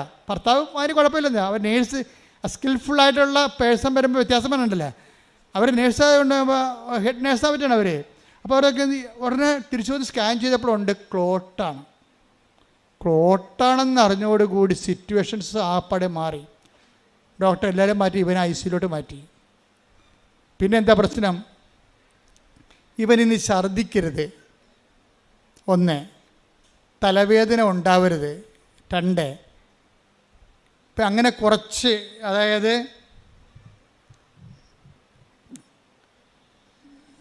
ഛർദ്ദിക്കരുത്, തലവേദന ഉണ്ടാവരുത്. ഇപ്പം നിരീക്ഷണത്തിലായി ഇവൻ. അപ്പം നിരീക്ഷണത്തിലായെങ്കിലും ക്ലോട്ട് ഇത്തിരി സീരിയസ് ആണ്. അങ്ങനെ വന്നാൽ തലക്ക് ഇഞ്ചറി ഉണ്ട്, അതാണ് വിഷയം. അപ്പോൾ തലക്ക് ഇഞ്ചറി ഉള്ള കാരണം ഛർദ്ദിക്കാനുള്ള സാധ്യത 100%. ഇവർ രാത്രി ഉറങ്ങാതെ കഴിച്ചു കൂട്ടും. 3 മണിയായപ്പോൾ ഭർത്താവ് ഉറങ്ങും. അപ്പോൾ 3 മണിയാൾക്ക് ഭർത്താവ് ഉറങ്ങുമ്പോൾ ഇവർക്ക് തോന്നുവേ, ആരെയും വിളിക്കത്തില്ല ഇവർ അതാണ് ഈ ഡാമേജ് ഇല്ലാത്ത ഉടമ്പടിക്കാരുടെ ഗുണം. അതാണ് ഇവർ പറഞ്ഞ വാക്കുണ്ട്, ഞാൻ ആരെയും വിളിച്ചില്ല, എന്തിനാണ് വിളിക്കണത്? ഉടമ്പടിക്കാത്തവരെ വിളിച്ചിട്ട് എന്ത് കാര്യമെന്ന്. സ്വന്തം അമ്മയും അപ്പനും ഒക്കെ ഉണ്ട്, നാത്തിനൊക്കെ ഉണ്ട്, അവരാരും ഉടമ്പടി എടുത്ത് ദൈവമായിട്ട് ബന്ധമില്ലല്ലോ. അവർ ഒരു മനുഷ്യൻ്റെ ചിന്ത, അവരുടെ സ്വന്തം ചിന്തയാണ്. ഞാൻ ആരെയും വിളിച്ചില്ല, ഞാൻ ഉടമ്പടി എടുത്ത ആൾക്കാരെ വിളിച്ചു. അത് എൻ്റെ മകൻ ഇങ്ങനെ ആശുപത്രിയിലാണെന്ന് പറഞ്ഞു. അപ്പോൾ ഇത് വ്യത്യാസം കണ്ട, ആൾക്കാർ ഉടമ്പടിയെ കാണുന്ന രീതി കണ്ട. അവിടെ ബന്ധപ്പെട്ടവരുടെ രക്തബന്ധമുള്ളവരെയും വിളിക്കണില്ല. അവരുടെ ബന്ധം എന്താണ്? ഈ സമയത്ത് അവർക്ക് വന്ന് മോങ്ങാനല്ല, കെട്ടിപ്പിടിച്ച് ചാകണം മുമ്പ് തന്നെ കുറേ ആൾക്കാർ വന്ന് കെട്ടിപ്പിടിച്ച് കരഞ്ഞില്ലേ മറ്റേ ഗ്രേസിനെ, ആ ജിൻസിനെ കെട്ടിപ്പിടിച്ച്, ഇങ്ങനെ കെട്ടിപ്പിടിച്ച് കരയാനല്ലേ പറ്റത്തുള്ളൂ. പിന്നെ 2 ഓറഞ്ച് വാങ്ങിച്ചു കൊടുക്കാൻ പറ്റും, അല്ലാതെ ഈ കക്ഷികൾക്ക് ഒന്നും ചെയ്യാൻ പറ്റത്തില്ല. അപ്പോൾ അതുകൊണ്ട് ഈ ഇവർ ജോലി പറയണത്, ഞാൻ ബന്ധുക്കളൊന്നും വിളിച്ചില്ല. എന്താ കാര്യം? ഞാൻ ഉടമ്പടി എടുത്തവരെ അറിയിച്ചു. അപ്പോൾ അവർ കുറച്ച് കഴിഞ്ഞപ്പോൾ ഉടമ്പടി തൈലം കൊണ്ട് വന്നു. അതാ വിഷയം. ഞാൻ അകത്ത് കയറി നെഞ്ചിൽ പെരട്ടി ഞാൻ എന്നെ ഉടനെ നേഴ്സ് പുറത്താക്കി. അപ്പോൾ ഈ വെയിറ്റ് ചെയ്യാണ്. കാര്യം വളരെ മോശം കണ്ടീഷനിലേക്കാണ് ആൾ പോയിക്കൊണ്ടിരിക്കുന്നത്. അപ്പോൾ ഞാൻ പുറത്ത് നിന്ന് ജപമാല ചൊല്ലിക്കൊണ്ടിരിക്കുകയാണ്. ജപമാല ചൊല്ലിക്കൊണ്ടിരുന്ന സമയത്ത് എനിക്ക് തോന്നി, എൻ്റെ ഉടമ്പടിക്ക് ആശ്രയം കൊണ്ടുപോയി അവൻ്റെ കഴുത്തേൽ കൊന്തലിട്ട് കൊടുക്കണമെന്ന് പറഞ്ഞു. അപ്പം ഞാൻ മാതാവേ, ഞാൻ ഇത് ചെയ്യാൻ പാടില്ലാത്തതാണ്, പക്ഷേ എൻ്റെ അവസ്ഥ ഇപ്പം അറിയാമല്ലോ. ഈ ഉടമ്പടിക്ക് ആശ്രയം ഇത് മാത്രമേ അവനെ ജീവനിലോട്ട് കൊണ്ടുവരാൻ ഇത് മാത്രമേ ഒരു ആധാരമുള്ളൂ. അതുകൊണ്ട് ഇത് ഞാൻ പറിച്ച് അവൻ്റെ നെഞ്ചിലുള്ള കിടക്കണ കൊന്തേ കെട്ടാൻ പോവുകയാണ് പറഞ്ഞ് ഇവിടെ അകത്ത് കയറിയപ്പോൾ ഒരു നേഴ്സ് വന്ന് തടഞ്ഞു. നിങ്ങൾ ഇതിനകത്ത് കയറാൻ അനുവാദമില്ല, ഇവിടെ കയറാൻ പറ്റത്തില്ലെന്ന് പറഞ്ഞു. കഴിയുമ്പോൾ ഈ ആളെ ഇവിടെ കസ്റ്റഡിയിലാണല്ല. അപ്പോൾ ഇയാളുടെ ബോഡിയെ തൊടാനോ അമ്മയാണെന്നൊരു കാര്യമില്ല, അത് ചെയ്യാൻ പറ്റത്തില്ല. ഉള്ള കൊന്ത ഊരാനാണ് ഞാൻ വന്നതെന്ന് പറഞ്ഞു. ഇവൻ്റെ കഴുത്തിലെ കൊന്ത ഊരാനാണ് ഞാൻ വന്നതെന്ന് ആ നേഴ്സ് പറയുമ്പോൾ ഈ ചേച്ചി ഉള്ള സത്യം പറയും. നേഴ്സ് അങ്ങനെ ഊരരുത്, അത് മാത്രമേ ഇനിയുള്ളൊരു പിടിവള്ളിയുണ്ട്, അതുമേൽ ഈ ഉടമ്പടിക്ക് ആശ്രയം കെട്ടാനാണ് ഞാൻ വന്നതെന്ന് ഇവർ പറയും. അപ്പോൾ അവർ പറഞ്ഞു അതൊന്നും നടക്കത്തില്ല പറഞ്ഞാൽ അവർ പോവും. അവർ പോയി കഴിയുമ്പോൾ വേറൊരു നേഴ്സ് വരും. എന്താ ചേച്ചി കരയണത്? എൻ്റെ മകനാണ്, അതിൻ്റെ കൊന്ത ഊരുമെന്നും പറഞ്ഞിട്ടാണ് അവർ പോയിരിക്കണമെന്ന് പറഞ്ഞു. അപ്പോൾ ഈ പുതിയ നേഴ്സ് പറയും സാരമില്ല, കൊന്ത ഉരണ്ട അവസ്ഥ വരികയാണെങ്കിൽ, അവൻ സ്കാൻ ചെയ്യുമ്പോൾ കൊന്ത ഉരണ്ട് വരികയാണെങ്കിൽ ഞാൻ തന്നെ ഊരിയെടുത്തിട്ട് ഞാൻ തന്നെ ഇട്ടോളാം, നിങ്ങൾ സമാധാനത്തിൽ ഇരിക്കാൻ പറയും. അപ്പോൾ ഇവർ പറയും, അമ്മ പറയും, ഈ കാശുരൂപം അവൻ്റെ കഴുത്തെ കെട്ടിക്കൊടുക്കാനാണ് ഞാൻ വന്ന് അകത്ത് കയറിയത്, അപ്പോഴാണ് ഇങ്ങനെയൊക്കെ സംഭവിച്ചത്. അപ്പോൾ നേഴ്സ് പറഞ്ഞു അതിനെന്താ, അവൻ കെട്ടിക്കൊടുക്കാറില്ല എന്ന് പറയുമ്പോൾ ഈ നേഴ്സിൻ്റെ കഴുത്തിൽ ഉടമ്പടി കാശുരം കിടക്കും. അപ്പോൾ ഇവർ കണ്ണ് നിറഞ്ഞു പോയി ശരിക്കും. അതായത് മാതാവ് മറ്റവരെ മാറ്റിയിട്ട് ഇവരെ പ്ലേസ് ചെയ്തിരിക്കണ്ട, ഉടമ്പടി എടുത്തൊരു മോളെ തന്നെ ആ സെക്കൻഡ് അവിടെ സ്പേസ് ചെയ്ത്. ഇത് ടൈമിംഗ് എന്ന് പറയും, ഇതാ ടൈം മദറെന്ന് പറയണം നമ്മൾ. മറ്റൊരു പ്രശ്നം ഉണ്ടാക്കിയപ്പോൾ തന്നെ യഥാർത്ഥ ആളെ മാതാവ് പറഞ്ഞു വിട്ടിട്ട് അവർ ആ ഉടമ്പടി കാശുരം കെട്ടിവെച്ചും പുറത്തേക്ക് വന്ന ആ കൊന്ത കാശുരം കെട്ടിയിട്ട് പുറത്തേക്ക് വന്ന് കുറച്ച് കഴിഞ്ഞപ്പോൾ ഒരു വെളുപ്പിന് 3 മണിയായി. 3 മണിയായപ്പോൾ ഭർത്താവ് ഉറങ്ങി. പിന്നെ ഇവർ ആശുപത്രി ജനലിങ്ക നിൽക്കുകയാണ്. അപ്പോൾ അമ്മയോട് ചോദിച്ചു, അമ്മ ഇവിടെ ഉണ്ടല്ലോ അല്ലേ? ഞങ്ങൾക്ക് ഒരു മകനേ ഉള്ളൂ, ഒന്നും പറയാനില്ല, എല്ലാം അമ്മയുടെ കയ്യിലാണെന്ന് പറഞ്ഞപ്പോൾ ഉണ്ട് ആകാശത്തിങ്ങനെ വെള്ളമേഘങ്ങളിങ്ങനെ വന്ന് നിറഞ്ഞു. എന്നിട്ട് അവിടെ നീല മേലേക്ക് തെളിഞ്ഞു. അപ്പോഴ് അതിൻ്റെ അർത്ഥം എന്താണ്? ഞാൻ കാവലായിട്ടുണ്ടെന്നതിൻ്റെ അർത്ഥം. അതായത് ഇങ്ങനെ ഈ ജനലിൽ കൂടെയാണ് ഇത് കാണുന്നത്. ഈ സംഭവം കടൽത്തീരം മുഴുവൻ നിറഞ്ഞിട്ട് അവസാനം വെള്ളി മേഘങ്ങളിൽ ഇങ്ങനെ അമ്മയുടെ നീലമേലെങ്കിൽ തെളിയും. അപ്പോൾ ഇവർക്ക് ഉറപ്പാവും. കാര്യം ഇവർക്കല്ലേ ഈ കോഡ് ഭാഷ അറിയത്തുള്ളൂ. ഉടമ്പടി ഡാമേജ് ആകാത്തവർക്ക് ദൈവത്തിൻ്റെ പ്രസൻസിൻ്റെ കോഡ് ഭാഷ അറിയാം. അല്ലാതെ ദൈവം എന്ത് തലകുത്തി പറഞ്ഞാലും അറിയാൻ പറ്റത്തില്ല. കാര്യം ഫ്രോഡാണ് ഉടമ്പടി എടുത്തിരിക്കണമെന്നുണ്ടെങ്കിൽ അറിയാൻ പറ്റത്തില്ല. ആ കറക്റ്റ് ആൾക്കാർ, ആ വേവലെന്തുള്ള സത്യസന്ധമായ ഉടമ്പടിയിലൂടെ ജീവിക്കുന്നവർക്ക് ദൈവത്തിൻ്റെ സൂചനകൾ അറിയാൻ പറ്റും, പ്രസൻസ് അറിയാൻ പറ്റും. പിറ്റേ ദിവസം ആയപ്പോൾ ഡോക്ടർ പറഞ്ഞ് ടെസ്റ്റെല്ലാം ഓക്കെയാണ്, ഛർദ്ദിച്ചിട്ടില്ല, തലവേദനയില്ല, ഓക്കെയാണ്, മകനെ കൊണ്ടുപോകാമെന്ന് പറഞ്ഞു. അപ്പോൾ ഇതാണ്. അതായത് ഇവളെ സംബന്ധിച്ചിടത്തോളം അവർ അറിവ് അനുഭവമായി, അനുഭവം ബോധ്യമായി, ബോധ്യം സാക്ഷ്യമാകും. സാക്ഷ്യം രണ്ട് തരമുണ്ട്. അറിവാണ് അനുഭവം ഉണ്ടാക്കുന്നത്. അനുഭവം മേജർ ആയിട്ടുള്ള അനുഭവങ്ങളുണ്ട്, മൈനർ അനുഭവങ്ങളുണ്ട്. മേജർ അനുഭവങ്ങളിൽ നിന്ന് മേജർ ബോധ്യങ്ങളുണ്ടാകും. ബോധ്യങ്ങൾ എന്തുണ്ടാക്കും? സാക്ഷ്യം ഉണ്ടാക്കും. സാക്ഷ്യം രണ്ട് തരമുണ്ട്. ജനങ്ങളുടെ ഇടയിൽ ഏറ്റുപറച്ചിലുണ്ട്, സാക്ഷ്യമായി ജീവിക്കണമുണ്ട്. സാക്ഷ്യമായി ജീവിക്കണ രണ്ട് തരമുണ്ട്. വേദസാക്ഷ്യമുണ്ട്, രക്തസാക്ഷ്യമുണ്ട്. ഉടമ്പടി നിങ്ങൾ നയിച്ചുകൊണ്ട് പോണത് ദൈവത്തിന് വേണ്ടി ജീവിച്ച് ജീവിത സാക്ഷ്യങ്ങളിലേക്കാണ്. പ്രാർത്ഥിക്കുക. കർത്താവേ, അങ്ങയ്ക്ക് വേണ്ടി ജീവിക്കുവാൻ, സാക്ഷ്യമായി ജീവിക്കുവാൻ ഉടമ്പടിയിലൂടെ എന്നെ വിളിച്ചതിന് ഞാൻ അങ്ങയ്ക്ക് നന്ദി പറയുന്നു. മരണം വരെ കൃപയിലെ എന്നെയും കുടുംബത്തെയും നിലനിർത്തണമേ.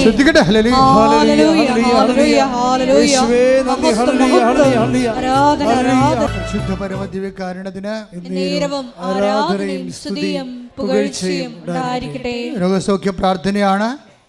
ഇടത് കൈ നെഞ്ചിൽ വെച്ചുകൊണ്ട് വലത് കൈ ശിരസിൽ വെച്ചുകൊണ്ട് ശ്രുതിക്കട്ടെ. ഹല്ലേലൂയ, ഹല്ലേലൂയ, ഹല്ലേലൂയ, ഹല്ലേലൂയ, ഹല്ലേലൂയ. യേശുവേ നന്ദി. ഹല്ലേലൂയ, ഹല്ലേലൂയ, ഹല്ലേലൂയ. മഹത്വം, മഹത്വം, ആരാധന. എൻ്റെ കർത്താവിൻ്റെ ഉന്നതമായ നാമത്തിൽ, സഭയുടെ അധികാരത്തിൽ, കുരിശിൻ്റെ അടയാളത്തിൽ, ദൈവത്തിൻ്റെ ശക്തിയാൽ ഞാൻ മക്കളെ ആശീർവദിക്കുന്ന കർത്താവേ, നിന്റെ തിരുമുറുപാർന്ന വലത്തെ കരം, ആണിപ്പെടുതാർന്ന അത്ഭുത കരം ഓരോ മകൻ്റെ മേലും ഓരോ മകളുടെ മേലും വെക്കണമെന്ന് പ്രാർത്ഥിക്കുന്നു. കർത്താവേ, നിന്റെ ഉന്നതമായ നാമത്തിൽ മാരക രോഗങ്ങൾ, തീരാവേദികൾ, ജീവിത ദുരിതങ്ങൾ, ജീവിത തടസ്സങ്ങൾ, ഈശോ ഉച്ച മുതൽ ഉള്ളംകാല് വരെ എല്ലാ കോശങ്ങളിലും കർത്താവിൻ്റെ അകത്ത് നിറയട്ടെ. എല്ലാ പേശികളിലും കർത്താവിൻ്റെ അകത്ത് നിറയട്ടെ. മാരക രോഗങ്ങൾ, തീരാവേദികൾ യേശുവിൻ്റെ നാമത്തിൽ മാറിപ്പോകട്ടെ. ക്യാൻസർ, സിസ്റ്റുകൾ, മുഴകൾ, ത്വക്ക് രോഗങ്ങൾ, ചൊറികൾ, ചിരങ്ങുകൾ, ചുണങ്ങൾ കർത്താവിൻ്റെ അകത്ത് കഴുകപ്പെടട്ടെ. ഉച്ച മുതൽ ഉള്ളംകാല് വരെ കഴുകപ്പെടട്ടെ. യേശുവിൻ്റെ നാമത്തിൽ സൗഖ്യം പ്രാപിക്കട്ടെ.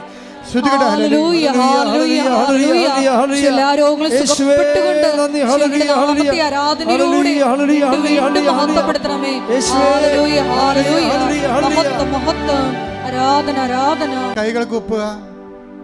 ഇപ്പൊ നമ്മൾ പ്രാർത്ഥിക്കാൻ പോകുന്നത് കർത്താവ് ജീവനോടെ ഇവിടെ സാന്നിധ്യം നൽകുന്ന വലിയ സ്വർഗീയ ശക്തിയുടെ നിമിഷങ്ങളാണ്. നമ്മൾ പ്രാർത്ഥിക്കാൻ പോകുന്നത് ജോലിയില്ലാത്തവർ, വീടില്ലാത്തവർ, കലങ്ങിയ കുടുംബങ്ങൾ, ഭിന്നിച്ച കുടുംബങ്ങൾ, വഴിപഴിച്ചു പോയ മക്കൾ, അന്യനാടുകളിലും വിദേശത്ത് നിന്ന് അകപ്പെട്ടു പോയവർ, ജപ്തി നടപടി നേരിടുന്നവർ, സാമ്പത്തിക സ്രോതസ്സുകൾ വറ്റിപ്പോയവർ, സാമ്പത്തികം അന്യാധീനപ്പെട്ടു പോയവർ, ആ മേഖലകളെല്ലാം സമർപ്പിക്കാൻ പോവുകയാണ്. ഒരു ഗതിയും പരഗതിയുമില്ലാതെ എന്ത് ചെയ്യണമെന്നറിയാതെ നട്ടം തിരിഞ്ഞ് നിൽക്കുന്ന മനുഷ്യരുണ്ട്. അവരെല്ലാം പരിശുദ്ധ അമ്മയോട് ചേർത്ത് കൊടുത്തുകൊണ്ട് ഈ ആഴ്ചയിൽ തന്നെ സമയബന്ധിതമായി 7 ദിവസത്തിനുള്ളിൽ അവരുടെ വിഷയത്തിന് മേൽ ദൈവിക തീരുമാനം ഉണ്ടാകാൻ വേണ്ടി ശ്രദ്ധിക്കട്ടെ. ഹല്ലേലൂയ,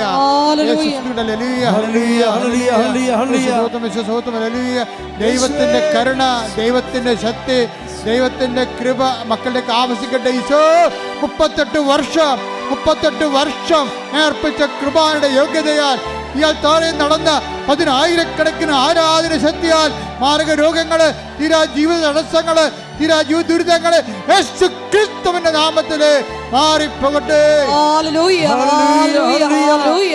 മഹത്വം, മഹത്വം. യേശുവിന്റെ നാമത്തെ വീണ്ടും വീണ്ടും ആരാധനയിലൂടെ മഹത്വപ്പെടുത്തണമേ. ഹല്ലേലൂയ, ഹല്ലേലൂയ. മഹത്വം, മഹത്വം. അച്ഛൻ്റെ പ്രാർത്ഥന ഉൾപ്പെടാത്ത വിഷയങ്ങള്, നിങ്ങളുടെ സ്വകാര്യമായ സങ്കടങ്ങള് മൗനമായി ഈശോയ്ക്ക് പരിശുദ്ധമ്മയുടെ മാധ്യസ്ഥ സമർപ്പിക്കുക. അപൂർവമായൊരു സമയമാണിത്.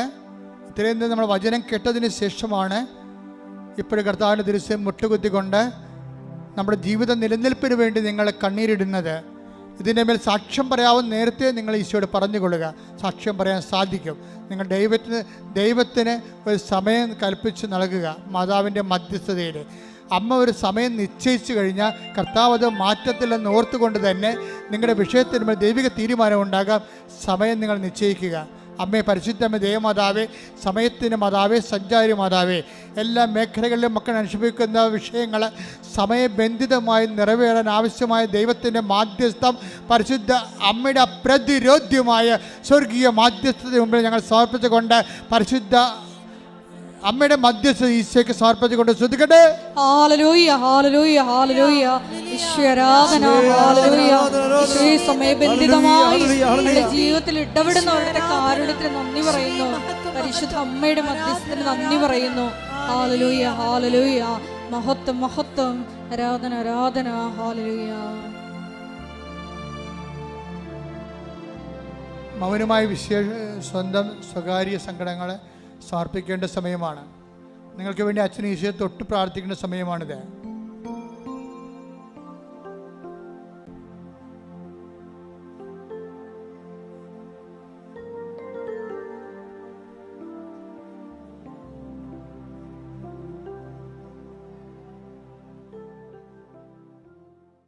സമാപനാശീർവാദം. ഒരിക്കൽ കൂടി മരിയൻ ഉടമ്പടിയിൽ സമർപ്പിച്ചിരിക്കുന്ന എല്ലാ വിഷയങ്ങളും, നിങ്ങളുടെ ജീവിതത്തെ നൊമ്പരപ്പെടുത്തുന്ന വിഷയങ്ങളും ദൈവമാതാവിൻ്റെ മധ്യസ്ഥയിലെ ദിവ്യകാരുണ്യ സന്നിധിയിൽ സമർപ്പിച്ച് നമുക്കൊരു നിമിഷം മൗനമായിട്ട് പ്രാർത്ഥിക്കാം.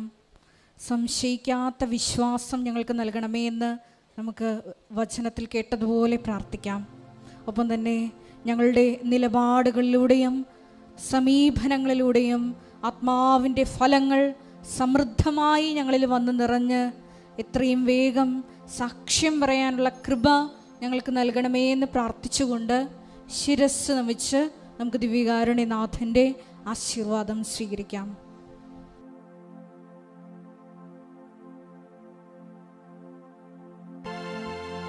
പരിശുദ്ധ പരമമാ ദിവ്യകാരുണ്യമേ, എന്നുമെന്നും അങ്ങേക്ക് ആരാധന. പരിശുദ്ധ പരമമാ ദിവ്യകാരുണ്യമേ, എന്നുമെന്നും അങ്ങേക്ക് ആരാധന. പരിശുദ്ധ പരമമാ ദിവ്യകാരുണ്യമേ, എന്നുമെന്നും അങ്ങേക്ക് ആരാധന. ഒന്നാമത്തെ അറിയിപ്പ്, ഒക്ടോബർ 26 ശനിയാഴ്ചയാണ് നമ്മുടെ ജപമാല മഹാറാലി ഇവിടുന്ന് അർത്തുങ്കലേക്ക് 6 മണിക്ക് ആരംഭിക്കും രാവിലെ. ഇപ്രാവശ്യം തിരുദിശ റോഡ് വിട്ടുകൊണ്ട് നമ്മൾ കടലോര വഴികളിലൂടെയാണ് കാറ്റും കൊണ്ട് പോകുന്നത്. വഴി ഇത്തിരി ഇടുങ്ങിയതാണെങ്കിലും ട്രാഫിക് ബ്ലോക്കുകൾ ഒഴിവാക്കാൻ കഴിയുന്നുവെന്നുള്ളതാണ് ഇതിൻ്റെ വിജയം. നിങ്ങളതിൻ്റെ വിജയത്തിനായി പ്രത്യേകം പ്രാർത്ഥിക്കുകയും ചെയ്യണം. ഒത്തിരി പ്രായമുള്ളവരെ, അതായത് ഒരു 60 വയസ്സ് കഴിഞ്ഞവർ റാലിക്ക് അർത്തിങ്ക പള്ളിയിൽ വന്നാൽ മതി. അർത്തിങ്ക പള്ളി പടിഞ്ഞാറക്കുരിശിങ്കിൽ വന്നാൽ മതി. ഇപ്പം ഞങ്ങളവിടെ വരുമ്പോൾ അവിടെ നിങ്ങൾക്ക് ഒരുമിച്ച് വരാൻ പറ്റും. അല്ല, ഈ പോണ വഴികൾ പ്രായമുള്ളവർക്ക് പറ്റാത്ത വഴികളാണ്. പിന്നെ ശ്വാസം മുട്ടി താഴെ വീണ് ഞങ്ങളെ നോക്കാൻ ആരുമില്ലായിരുന്നു എന്നൊക്കെ പറഞ്ഞിട്ട് കാര്യമില്ല. പ്രായമുള്ളവരും ഹൃദയത്തിൻ്റെ അസുഖമുള്ള ആൾക്കാരും തിരക്കിൽ വരരുത്. കഴിഞ്ഞ കൊല്ലം ഒരു കാഷ്വാലിറ്റി ഉണ്ടായതാണ് ഈ വിഷയത്തിൽ. ഒത്തിരി പ്രായമുള്ളവരും, അതായത് 60 വയസ്സ് 65 വയസ്സ് കഴിഞ്ഞിട്ട് ആരോഗ്യമില്ലാത്തവരും രോഗികളും ആയിട്ടുള്ളവരും ഹൃദയത്തിന് അസുഖമുള്ളവരൊക്കെ വരേണ്ടത്. അങ്ങനെ വരണ്ടെന്നേ ഞാൻ പറയത്തുള്ളൂ. കാര്യം നിങ്ങൾ വീട്ടിലിരുന്ന് പ്രാർത്ഥിച്ചാലും മതി. ഇത് നിങ്ങൾക്ക് വന്നേ മതിയാകത്തുള്ളെങ്കിൽ തിരക്കില്ലാത്ത സ്ഥലത്ത് അർത്തിങ്കപ്പള്ളി വന്നിട്ട് പടിഞ്ഞാറ കുരിശിക്കുന്ന് തന്നെത്താൻ ജപമാല ചൊല്ലി അകത്ത് കയറിയാലും മതി. ഞങ്ങളുടെ കൂടെ കൂടാൻ നിൽക്കരുത്. കാര്യം വന്ന റാലി വരുന്നത് ഭയങ്കര ഒരു സ്പീഡിലാണ് വരണത്. അപ്പോൾ നിങ്ങൾക്ക് ചിലപ്പോൾ അതിൻ്റെ ആ സ്പീഡിനൊപ്പം കിട്ടിയതെന്ന് വരും. അപ്പം നിങ്ങൾ അവിടെ നിന്ന് തന്നെ പ്രാർത്ഥിച്ച് 1-2 പ്രാവശ്യം വേണം അങ്ങോട്ട് വീട് നടക്കാൻ പറ്റും. നിങ്ങൾക്ക് സ്വസ്ഥം നിങ്ങൾ റാലിയൊന്ന് കൂടിയൊന്നുമായി അമ്മ അത് റാലി കൂടിയ പോലെ അമ്മ അത് വരവ് വെച്ചുകയും ചെയ്തോളും. അപ്പോൾ നിങ്ങളുടെ ഒരു സൗകര്യത്തിനാണ് അത് പറയണത്. ശ്രദ്ധിച്ചാൽ മതി അത്. അതായത് പ്രായമുള്ളവരാണ് കേട്ടോ. പിന്നെ ആരോഗ്യമുള്ളവരോടൊപ്പം നിൽക്കരുത്. അച്ഛൻ എന്തെങ്കിലും പറഞ്ഞു കഴിഞ്ഞാൽ പിന്നെ അത് നിങ്ങളുടെ രീതിയിലാക്കിയെടുക്കും. അത് പ്രായമുള്ളവർക്കും നടക്കാൻ പറ്റാത്ത രോഗികൾക്കും ഹൃദയ രോഗികൾക്കുമാണ്. അവർക്ക് നിർബന്ധമാണെങ്കിൽ ഇത് റാലിക്ക് വരാം. അത് അവിടെ സ്വസ്ഥമായിട്ട് പടിഞ്ഞാറക്കുരിശിൽ നിന്ന് കിഴക്കോട്ടും തന്നെത്താൻ നടന്ന് ജപമാല ചൊല്ലി എത്തിയാൽ മതി. രാവിലെ 7:30 മണിക്കാണ് കുർബാന, വൈകുന്നേരം 6:30 മണിക്കും. ഇവിടുത്തെ ഉടമ്പടി ഷെഡ്യൂൾ എന്ന് പറയണത് പുതിയ ഉടമ്പടി പുതിയതായിട്ട് എടുക്കാനുള്ളവർക്ക് രാവിലെയുള്ള ക്ലാസ് 7 മണിക്കാണ്. രണ്ടാമത്തെ ഉടമ്പടി ബാച്ച് പുതിയ ആൾക്കാർക്ക് 11 മണിക്ക്. മൂന്നാമത്തെ ഉടമ്പടി ബാച്ച് പുതിയ ആൾക്കാർക്ക് 2 മണിക്ക്. അങ്ങനെ ഷെഡ്യൂള്. അച്ഛനെ കാണാൻ ആഗ്രഹിക്കുന്നവർ ചെയ്യേണ്ടത് നേരത്തെ ഉള്ള ഉടമ്പടി എടുക്കാത്തവരാണെങ്കിൽ വെളുപ്പിനെ വന്ന് ഉടമ്പടി എടുത്തിട്ട് റെഡിയായി നിൽക്കണം. കാരണം പിന്നെ വരുന്നവർ ഉടമ്പടി എടുത്ത് പുറത്ത് വരുമ്പോൾ അൾത്താരയിലുള്ള പ്രാർത്ഥന കഴിഞ്ഞിരിക്കും. അത് പ്രത്യേകം ശ്രദ്ധിക്കണം. അച്ഛനെ കാണാൻ വേണ്ടി ഉദ്ദേശിച്ച് വന്നിട്ടുള്ള ആൾക്കാർ ചെയ്യേണ്ടത് അവിടെ ഉടമ്പടി പേപ്പറ്, പിന്നെ അവർ പറയുന്ന വിഷയം, രോഗമായാലും ജെട്ട് നടപടിയായാലും കേസായാലും അതിൻ്റെ എന്താണ് അവർ പറയുന്ന വിഷയം, അതിൻ്റെ രേഖയാണ്, അപ്ഡേഷനുള്ള രേഖയാണ് ഓഫീസിൽ കാണിക്കേണ്ടത്. ഇപ്പോൾ നിങ്ങൾക്ക് വിവാഹം ഒത്തുവരാത്തവരാണെന്ന് വിചാരിച്ചോ, അപ്പോൾ ചെയ്യേണ്ടത് നിങ്ങൾ അതിന് ഒരു അപേക്ഷ എഴുതണം. മാതാവിന് സമർപ്പിക്കാൻ നിങ്ങൾ എന്ത് രേഖ തന്നാലും അത് മാതാവിന് സമർപ്പിക്കാൻ വേണ്ടി രേഖ ചോദിക്കുന്നതും, പിന്നെ നിങ്ങളുടെ കാര്യങ്ങൾ സത്യസന്ധമാണെന്ന് അറിയാൻ വേണ്ടിയാണ് രേഖ ചോദിക്കുന്നത്. അപ്പോൾ അതിൻ്റെ അകത്ത് കാര്യം 100-500 പേര് ഒരു ദിവസം വരും കാണാൻ വേണ്ടി. അപ്പോൾ മാക്സിമം നമുക്ക് എടുക്കാൻ പറ്റുന്ന 225 പേരെ എടുക്കാൻ പറ്റത്തുള്ളൂ. അപ്പോൾ രാത്രിയാവും, വൈകുന്നേരം ആകും. അപ്പോൾ അതുകൊണ്ടാണ് ജെന്യുവിനായിട്ടുള്ള ഏറ്റവും സീരിയസ് വിഷയങ്ങൾ എടുക്കുന്നതിൻ്റെ കാരണം. അപ്പം നിങ്ങൾ ചെയ്യേണ്ട കാര്യങ്ങൾ ആദ്യം തന്നെ, ഇപ്പോൾ വിവാഹം ഒത്തുവരാത്തവരാണെങ്കിൽ അതിന് നിങ്ങൾ ആധാർ കാർഡ് കാണിച്ചിട്ട് കാര്യമില്ല. മറിച്ച് നിങ്ങളൊരു പേപ്പർ എടുത്തിട്ട് വിവാഹിതനല്ല എന്ന് അല്ലെങ്കിൽ വിവാഹിതയല്ല എന്ന് എഴുതണം. പിന്നെ എന്താ എഴുതണത്? പിന്നെ വേറെ വല്ല കാര്യം ഉണ്ടെങ്കിൽ ഇപ്പോൾ ജീവിത പങ്കാളി ഉള്ള ആൾക്കാരാണ്, അവർ ഉപേക്ഷിച്ചതാണോ, ഡൈവേഴ്സ്ഡാണോ, പള്ളി അറിഞ്ഞത് പിരിഞ്ഞതാണോ എന്ന് എഴുതണം. പള്ളി അറിഞ്ഞ് പിരിയാതെ ഒരാൾ ഭാര്യ ജീവിച്ചിരിക്കുമ്പോൾ വീണ്ടും വിവാഹത്തിന് ആൾക്കാരെ വന്ന് മുട്ടുകുത്താൻ പറ്റത്തില്ല. സഭാനിയമത്തിനെതിരാണത്. പള്ളി അറിഞ്ഞ് പിരിയാത്തവരാണെങ്കിൽ അതിന് ആദ്യ വിവാഹത്തിൽ നിന്ന് മോചനം, സഭാപരമായ ബൈൻഡിങ്സ് നിന്ന്, നിങ്ങൾ ആധ്യാത്മിക കടങ്ങളിൽ നിന്നും ബാധ്യതകളിൽ നിന്നും നിങ്ങളുടെ ആത്മാവ് ലിബറേറ്റ് ആയിട്ടില്ലെങ്കിൽ, സഭ അതിന് നിങ്ങൾക്ക് മോചനം നൽകിക്കഴിഞ്ഞിട്ടാണ് വിവാഹത്തിൻ്റെ കാര്യം ഒത്തുവരാൻ വേണ്ടി നിങ്ങൾ. പിന്നെ സഭ അത് നൽകണം, അല്ലെങ്കിൽ സിവിലിൽ നിന്ന് അത് കിട്ടണമെന്നുണ്ടെങ്കിൽ നിങ്ങളുടെ അപേക്ഷ സഭ കോടതി കൊടുത്തിട്ടുണ്ട്, അതുവരെ കിട്ടിയിട്ടില്ല. അപ്പോൾ ഞാൻ പ്രാർത്ഥിക്കുന്നത് വിവാഹം ഒത്തുവരാനല്ല, സഭാ കോടതിയിലെ പ്രൊസീഡിങ്സ് എത്രയും വേഗം പൂർത്തിയാക്കാൻ വേണ്ടിയാണ് പ്രാർത്ഥിക്കുന്നത്. സിവിൽ കോടതി കൊടുത്തിട്ടുണ്ട്, കേസ് നിലവിലുണ്ടെങ്കിൽ ഞാൻ പ്രാർത്ഥിക്കുന്നത് എത്രയും വേഗം ആ കേസ് നിലവിലാകാനാണ് ഞാൻ നിങ്ങളുടെ അപേക്ഷ മാതാവിൻ്റെ അടുത്ത് വന്ന് കൊടുക്കുന്നത്. അപ്പം മാതാവ് അത് ഒട്ടനെ റിലീഫ് ചെയ്യും. പിന്നെ എപ്പോഴും നമ്മൾ ശ്രദ്ധിക്കേണ്ട ഇതാണ്, നിങ്ങളുടെ കയ്യിലാണ് മിസ്റ്റേക്ക് എങ്കിൽ ഞാൻ നിങ്ങളോട് അപ്പോൾ പറയും ഇത് നിങ്ങളുടെ കയ്യിലാണ് മിസ്റ്റേക്ക് ഉള്ളത്, അല്ലെങ്കിൽ നിങ്ങളുടെ ഈ മിസ്റ്റേക്കൊക്കെ നിങ്ങളെ കൊണ്ടുവന്നതിൻ്റെ ഏജൻറ്റുമാർ വേറെയാണ്, അതെല്ലാം ഇവിടെ വെച്ച് പറയും. ഇന്ന കേസ് കൊണ്ടാണ്. അപ്പോൾ അതുകൊണ്ട് നിങ്ങൾ അതിൻ്റെ കൂടെ ചേർന്ന് കഴിഞ്ഞാൽ ഈ വിഷയം ടേക്കപ്പ് ചെയ്യാൻ സമയമെടുക്കും. ആദ്യം നിങ്ങളുടെ തെറ്റ് വെരിഫൈ ചെയ്യാൻ, റെക്ടിഫൈ ചെയ്യാൻ പറയും. കാരണം ദൈവമായിട്ടുള്ള കളി നിങ്ങളെ പോഴം കളി കൊണ്ട് നടക്കത്തില്ല. വേണേൽ കെട്ടിയ പെണ്ണമ്മയൊക്കെ വീട്ടിൽ നിന്ന് എന്തെങ്കിലുമൊക്കെ പറഞ്ഞുകൊണ്ട് വിടാം, അല്ലെങ്കിൽ കെട്ടിയ പുരുഷനെ വേറെ ഒരാളെ കണ്ട് അതിനടിച്ചിട്ട് നിങ്ങൾക്ക് ഒഴിവാക്കാം. അതൊക്കെ ഈ മനുഷ്യന്മാരുടെ ഇടയിലും കിളികളുടെ ഇടയിലും പക്ഷി മൃഗാദികളുടെ ഇടയിലൊക്കെ ഇതുപോലെയൊക്കെ ഉള്ള കൂടുമാറ്റമൊക്കെ ഉള്ളതാണ്. പക്ഷെ അതൊന്നും അൾത്താറെ ദൈവം അംഗീകരിക്കത്തില്ല. ദൈവം കൂദാശ ചെയ്ത് വെച്ചതാണെങ്കിൽ അതിൻ്റെ ഗ്രൗണ്ട്, ആ കൂദാശ നടന്നിട്ടില്ല എന്നുണ്ടെങ്കിൽ സഭയാണത് പറയേണ്ടത്. അല്ല നിങ്ങൾ വീട്ടിൽ ഇരുന്ന് കുത്തിയിരുന്ന് പറഞ്ഞിട്ട് കാര്യമില്ല. അത് നിങ്ങളിപ്പോൾ കാര്യം, നിങ്ങൾ എന്ത് പറഞ്ഞാലും, നിങ്ങൾ എങ്ങനെ രക്ഷപ്പെട്ടാലും 70 കൊല്ലമേ ജീവിക്കത്തുള്ളൂ. 700 കോടി നിത്യത വരെ ജീവിക്കേണ്ട ഒരു ജീവിതത്തിന് വേണ്ടിയാണ് നമ്മൾ ക്രിസ്തുവിൽ വിശ്വസിക്കണമെന്ന് ഓർത്ത് വേണം ബാക്കിയുള്ള കാര്യങ്ങളെല്ലാം നിങ്ങൾ ചെയ്യാൻ. കാര്യം ഒന്നുറങ്ങിയാൽ നേരം വിളക്കത്തില്ലെന്ന് അർത്ഥം. ഇത് കാര്യമൊന്നും അറിയാൻ പാടില്ലാതെ 10 പൈസ കുറഞ്ഞു പോയി, അല്ലെങ്കിൽ നിങ്ങൾ തമ്മിൽ ശരിയായില്ലെന്നും പറഞ്ഞ് ഉടനെ നിങ്ങൾ അങ്ങോട്ടും ഇങ്ങോട്ടും പിരിഞ്ഞോണ്ടെന്ന് ചെയ്തെന്ന് ദൈവത്തിനറിയാം എവിടെയാണ് ശരികേട് സംഭവിച്ചിരിക്കുന്നത്, ആരാണ് ശരികേട് കൊണ്ട്. അമ്മായിയമ്മയാണ്, അതാ പെങ്ങളാണ്, നാത്തൂനാണ്, ഇതിൻ്റെ അകത്ത് കയറി കല്ലി ചോരക്കൊണ്ടത് കല്ലിട്ടിരിക്കണം ദൈവത്തിനറിയാം. ഈ നിങ്ങൾ ഈ ഭാര്യ എന്ന് പറഞ്ഞ ആളും ഭർത്താവ് എന്ന് പറഞ്ഞ ആളും ആടെ കൂടെ നിൽക്കണതെന്നറിയാം. അവർ 20 ഒരു ശരീരമായി തീരുമെന്ന് പറഞ്ഞതിന് ശേഷം കർത്താവാണെന്ന് പറയുന്നുണ്ടെങ്കിൽ നമുക്ക് ആ ബാധ്യതയുണ്ട് ദൈവദൃശ്യത്തിൻ്റെ. അല്ലെങ്കിൽ പിന്നെ കല്യാണം കഴിക്കാൻ പോകരുത്, ഞങ്ങളെപ്പോലെ ശുശ്രൂഷ ജീവിതം ചെയ്യണം. നിങ്ങൾ വിവാഹം കഴിക്കാൻ പോയാൽ തീർച്ചയായിട്ടും അതിൻ്റെ ആധ്യാത്മിക ബാധ്യത നിങ്ങൾ വിശ്വാസികളാണെങ്കിൽ ഏറ്റവും. കാര്യം വിശ്വാസികളെ എന്തിനു വേണ്ടിയാണ്?